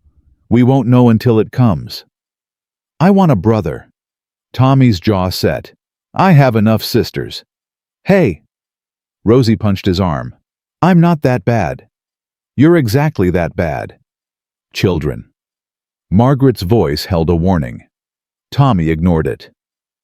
If it's a brother, I'll teach him to ride, and rope, and take care of horses, and— What if it's a girl? Rosie demanded. Then you can teach her all the girl stuff. But the important things— Excuse me, Thomas Patrick McAllister. My name isn't McAllister, it's Sullivan. Silence fell. Margaret's heart clenched. She looked at Caleb, saw the flash of hurt he tried to hide. Tommy, she started. Wait. Caleb held up a hand. Let him talk. Tommy's face was conflicted, struggling with something he didn't know how to express. I love you, Pa. You know that. But my papa, my first papa, his name was Sullivan. And I don't want to forget him. I don't want people to forget he existed. Tommy. Caleb knelt, bringing himself to the boy's level. I would never ask you to forget your father. Ever. But when the baby comes, it will be a McAllister. And you're a Sullivan. And Rosie's a Sullivan. And that's okay. We're still a family. But we'll have different names. Names don't make a family. Love does. Caleb put a hand on Tommy's shoulder. Your father was a good man. He loved you. He gave his life trying to provide for you. That's something to be proud of, something to carry with you always. You really think so? I know so. And I'll tell you something else. Caleb's voice roughened. I had a daughter once. Her name was Emma. She died before she got to grow up. And I think about her every day. Wonder who she would have been, what she would have looked like. Tommy's eyes widened. You never talk about her. Because it hurts. But the hurt is how I know the love was real. Caleb squeezed his shoulder. Keep your father's name, Tommy. Carry it with pride. And know that in this family we don't forget the people we've lost. We honor them by living well." Tommy's lip trembled. Then he threw his arms around Caleb's neck. "I love you, Pa." "I love you too, son." Rosie, never one to be left out, crashed into them both. "I love everybody. Can we have breakfast now?" The tension broke. Everyone laughed. And Margaret stood watching, one hand on her stomach, thinking about the life growing inside her, the life that would connect all of them, past and present and future, into something unbreakable. Winter came early that year. Margaret was 7 months pregnant when the letter arrived. She recognized the handwriting immediately. Her stomach dropped. "What is it?" Caleb asked. "It's from Cornelius." The room went cold. Neither of them had heard from Patrick's brother since he'd dropped his custody petition. They'd hoped he'd disappeared from their lives for good. "What does he want?" Margaret opened the letter with shaking hands. She read it once, then again. Then a third time, unable to believe what she was seeing. "Margaret, what does it say?" She handed it to him wordlessly. Caleb read aloud, "Dear Margaret, I know I have no right to contact you after everything I did, no right to ask for forgiveness, but I am dying. The doctors say I have 3 months, maybe less, and I cannot go to my grave without making peace with the harm I caused." He looked up. Margaret nodded for him to continue. "I was wrong about you. Wrong about Patrick. Wrong about everything. Harlan paid me to pursue custody, you know that already. But what you don't know is why I agreed. It wasn't just the money. It was jealousy. Patrick got everything our parents love, the family name, the share in the mine. I got nothing. When he died, I saw a chance to finally have what should have been mine." Caleb's voice hardened as he read. "But watching the trial, hearing what Harlan did, seeing the evidence, it changed something in me. My brother didn't deserve what happened to him, and his children don't deserve to pay for my sins. I have money. Not much, but some. When I die, it goes to Tommy and Rosie. Not for me, I know they don't need it now. But for Patrick. Because it's what he would have wanted. Because I owe him a debt I can never repay.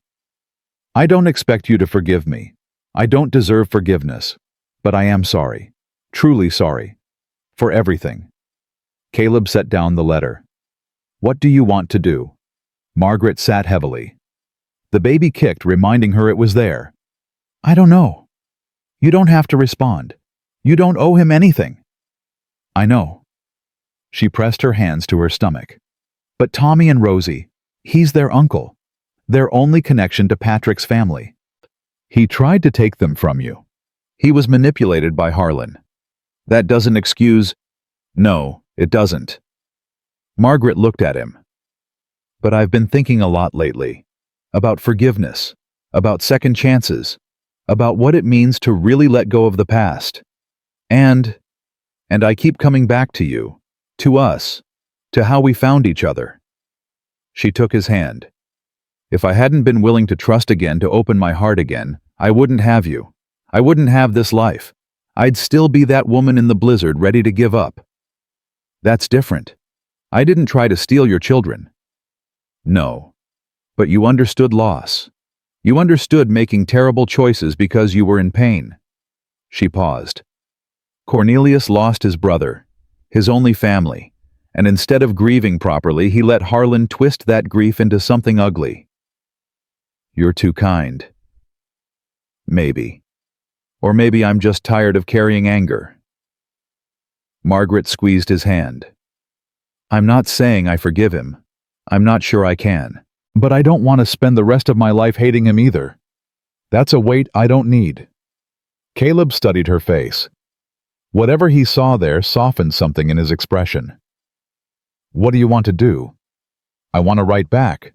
Tell him I received his letter. Tell him I'm not ready to forgive, but I appreciate the apology."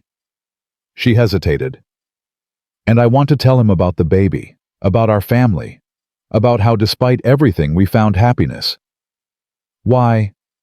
"Because maybe knowing that will give him some peace before he dies. And maybe giving him that peace will give me some too." Caleb was quiet for a long moment. "You're a better person than I am." "I'm not. I'm just tired of being angry." He pulled her close, careful of her belly. "I love you, Margaret McAllister." "I love you too." She wrote the letter that night, sent it the next morning. 3 months later, they received word that Cornelius had died. He left everything to Tommy and Rosie just as he'd promised. And in the margin of his will, in shaky handwriting, he'd added one final note. "Tell them their father loved them. Tell them I'm sorry I wasn't the uncle they deserved." Margaret cried when she read it. Not for Cornelius, she barely knew him, but for Patrick, for the family that could have been, if jealousy and greed hadn't poisoned everything. She cried, and Caleb held her, and then she let it go. The past was the past. The future was waiting. The baby came on a night of falling snow. Margaret had been uncomfortable all day, restless, unable to settle, snapping at everyone who came near her. Clara took one look at her and started boiling water. "It's time." "It's not time. I have 2 more weeks." "Tell that to the baby." By sunset, there was no denying it. The contractions came hard and fast, stealing Margaret's breath. Caleb was there the whole time, holding her hand, wiping her forehead, telling her she was strong, she was brave, she could do this. "I can't," she gasped between contractions. "It hurts too much." "Yes, you can. You survived a blizzard. You survived bandits. You survived Harlan and Cornelius and everything else. You can do this." "That was different." "How?" "I don't know, it just was." Another contraction hit. She squeezed his hand hard enough to leave bruises. "I've got you." His voice was steady, calm, an anchor in the storm. "I've got you, Margaret. I'm not going anywhere." Hours passed. Midnight came and went. And then, just as the first gray light of dawn touched the sky, their daughter was born. She came into the world screaming just like Tommy had Clara said. Red-faced and furious and absolutely perfect. Caleb wept when he held her for the first time. "She looks like you," he whispered. "She has your eyes." "She's perfect." "She is." Tommy and Rosie were allowed in an hour later. They approached the bed with something like reverence. "Is that her?" Rosie's voice was hushed. "Is that our sister?" "Yes, baby, this is your sister." "What's her name?" Margaret looked at Caleb. They'd discussed this for months. Argued about it, actually. But in the end, there was only one choice that felt right. "Her name is Emma Hope McAllister." Caleb's breath caught. "Emma. After the daughter you lost, so she's never forgotten." Margaret touched his face. "And hope, because that's what she represents. That's what you gave me when you stopped in that storm." "Margaret." His voice broke. "Is that okay?" He couldn't speak, could only nod and hold their daughter closer. Tommy reached out, tentatively, touched Emma's tiny hand. "She's so small." "You were that small once." "Really?" "Really." Rosie climbed onto the bed, peered at the baby with intense concentration. "She's wrinkly." "Rosie." "What she is." Everyone laughed. Emma, startled by the noise, let out an indignant wail. "See?" Rosie said triumphantly. "She agrees with me." That first year with Emma was exhausting and wonderful, and everything Margaret had dreamed of, and nothing like she'd expected. The baby had Caleb wrapped around her tiny finger from the moment she was born. He'd wake at night before Margaret could even move, scooping Emma from her cradle, walking her back and forth until she settled. "You don't have to do that," Margaret told him. "I can handle it." "I know you can. But I want to. You have to work in the morning." "Don't care. These moments." He looked down at Emma sleeping against his chest. "I missed these moments with before. I won't miss them again." Tommy became fiercely protective of his baby sister. Wouldn't let anyone near her without his approval. got into a fistfight with a ranch hand's son who said something dismissive about girls. "What did he say?" Caleb asked, cleaning the cut on Tommy's lip. "He said girls are useless, that Emma would just grow up to get married and have babies." "And what did you tell him?" "I told him my mama runs a ranch, saved our lives, and fought off a mining company. Then I punched him." Caleb tried very hard not to smile. "Violence isn't the answer, Tommy." "I know, but he had it coming." "Maybe. But next time try words first." "Yes, Pa." Caleb finished cleaning the wound. "For what it's worth, I'm proud of you for standing up for your sister." Tommy's face brightened. "Really?" "Really, just maybe fewer punches next time." "I'll try." Rosie, now 6, had decided she was Emma's second mother. She sang to her, read to her, tried to feed her cookies long before she was old enough to eat them. "Rosie," Margaret said for the 100th time, "she can't have solid food yet." "But she wants it. Look at her face. That face means she needs to be changed." "Oh." Rosie wrinkled her nose. "Never mind then." The seasons turned. Emma learned to sit up, to crawl, to pull herself to standing. She said her first word, Pa, which made Caleb cry again, and took her first steps on her first birthday. And through it all, Margaret watched her family grow and change, and become something stronger than she'd ever imagined. They weren't perfect.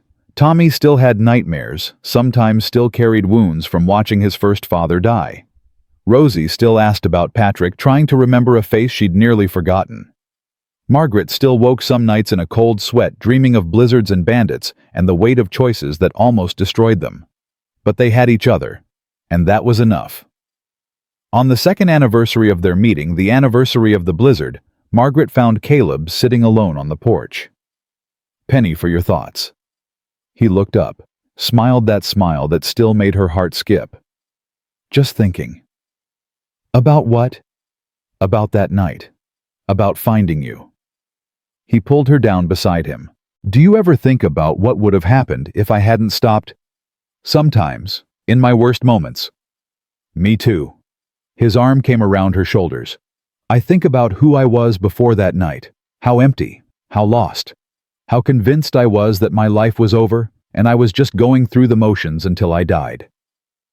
And now I have you, Tommy, Rosie, Emma, a family. A purpose." He turned to look at her.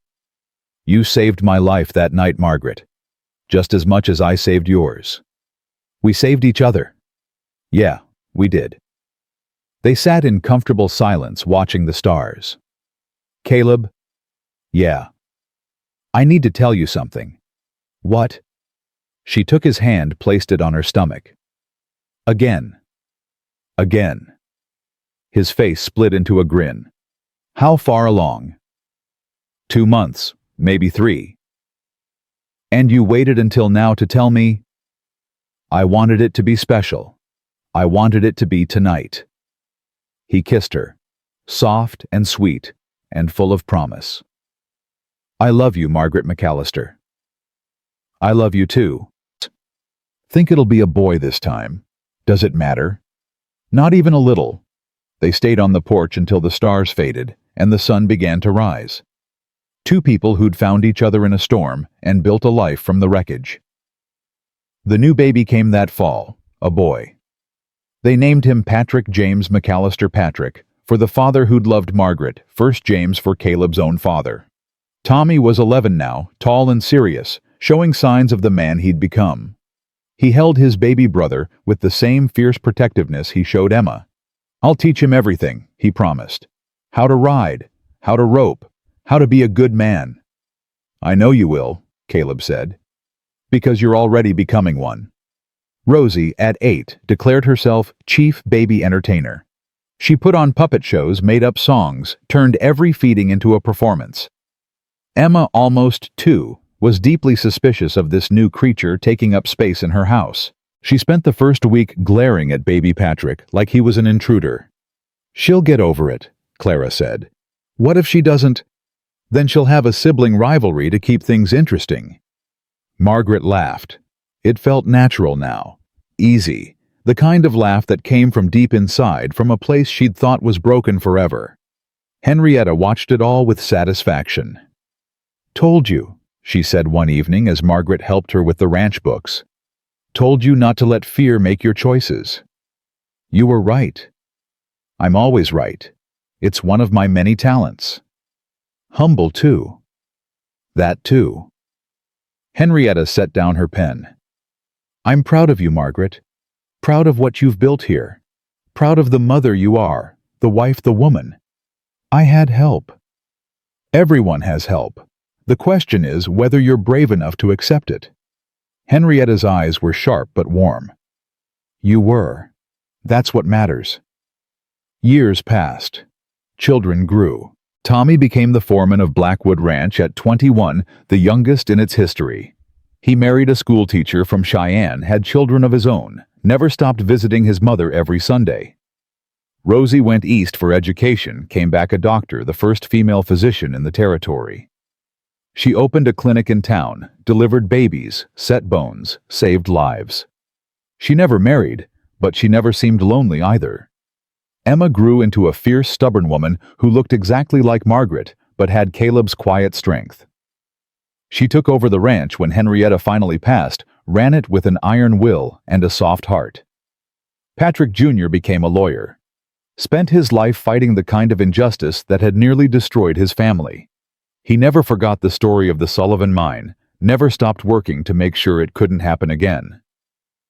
And Margaret and Caleb. They grew old together. They buried Henrietta, then Clara, then friends and neighbors who'd become family. They watched their children succeed and struggle and find their own paths. They held grandbabies and great-grandbabies, told stories about blizzards and bandits, and the night everything changed. On their 50th wedding anniversary, Tommy gathered everyone at the ranch. 4 children, 11 grandchildren, 6 great-grandchildren. Friends, neighbors, an entire community that had grown up around the family Caleb and Margaret built.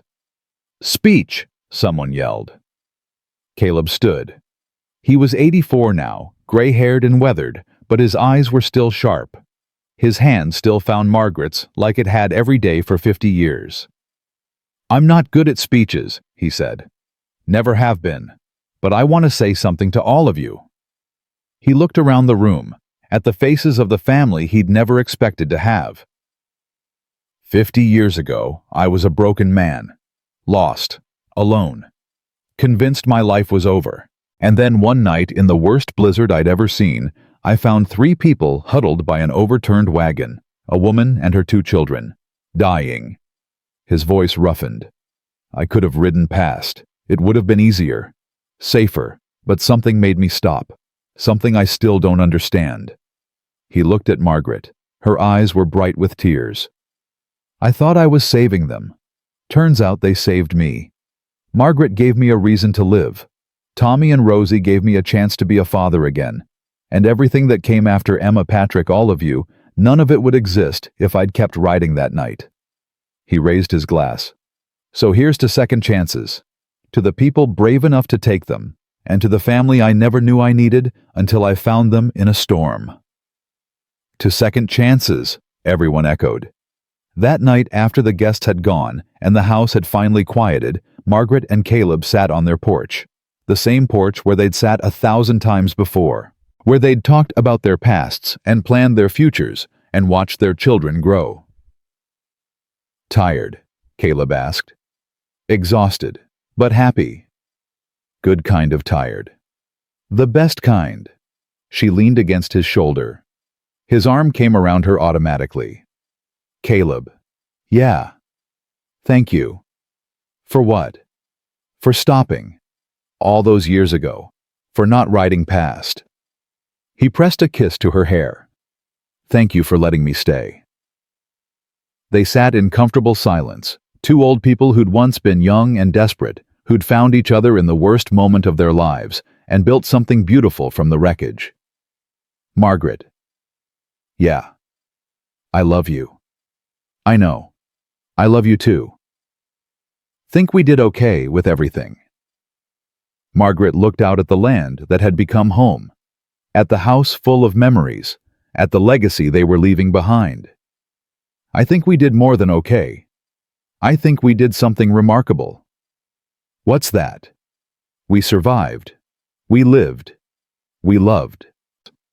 She took his hand, laced their fingers together the way she'd done 10,000 times before.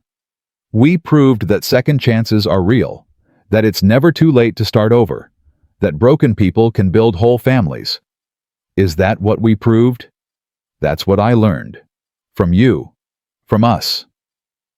Caleb was quiet for a long moment. You know what I learned? What? That stopping is always worth it. That helping is never wrong. That sometimes the best thing you can do for yourself is save someone else. Margaret smiled. We're quite the pair. Always have been. They watched the stars wheel overhead. The same stars that had witnessed their first meeting, their wedding, the births of their children, every triumph and tragedy and ordinary moment that made up a life. I'm glad I found you, Margaret McAllister. I'm glad I let you. The night stretched on peaceful and still, and somewhere in the darkness and the quiet spaces between heartbeats, love continued to grow. Not the wild, desperate love of youth, something deeper, stronger, more resilient. A love that had been tested by fire and forged in storm. A love that would endure. Because that's what real love does. It endures. It survives. It finds a way. Always.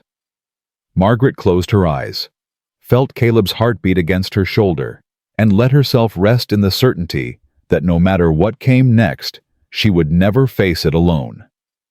They had built this life together. They had earned this peace together. And they would carry it forward, through whatever years remained, with the same courage that had brought them together in the first place. Two broken people.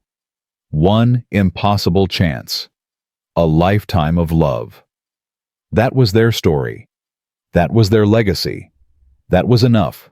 More than enough. Everything.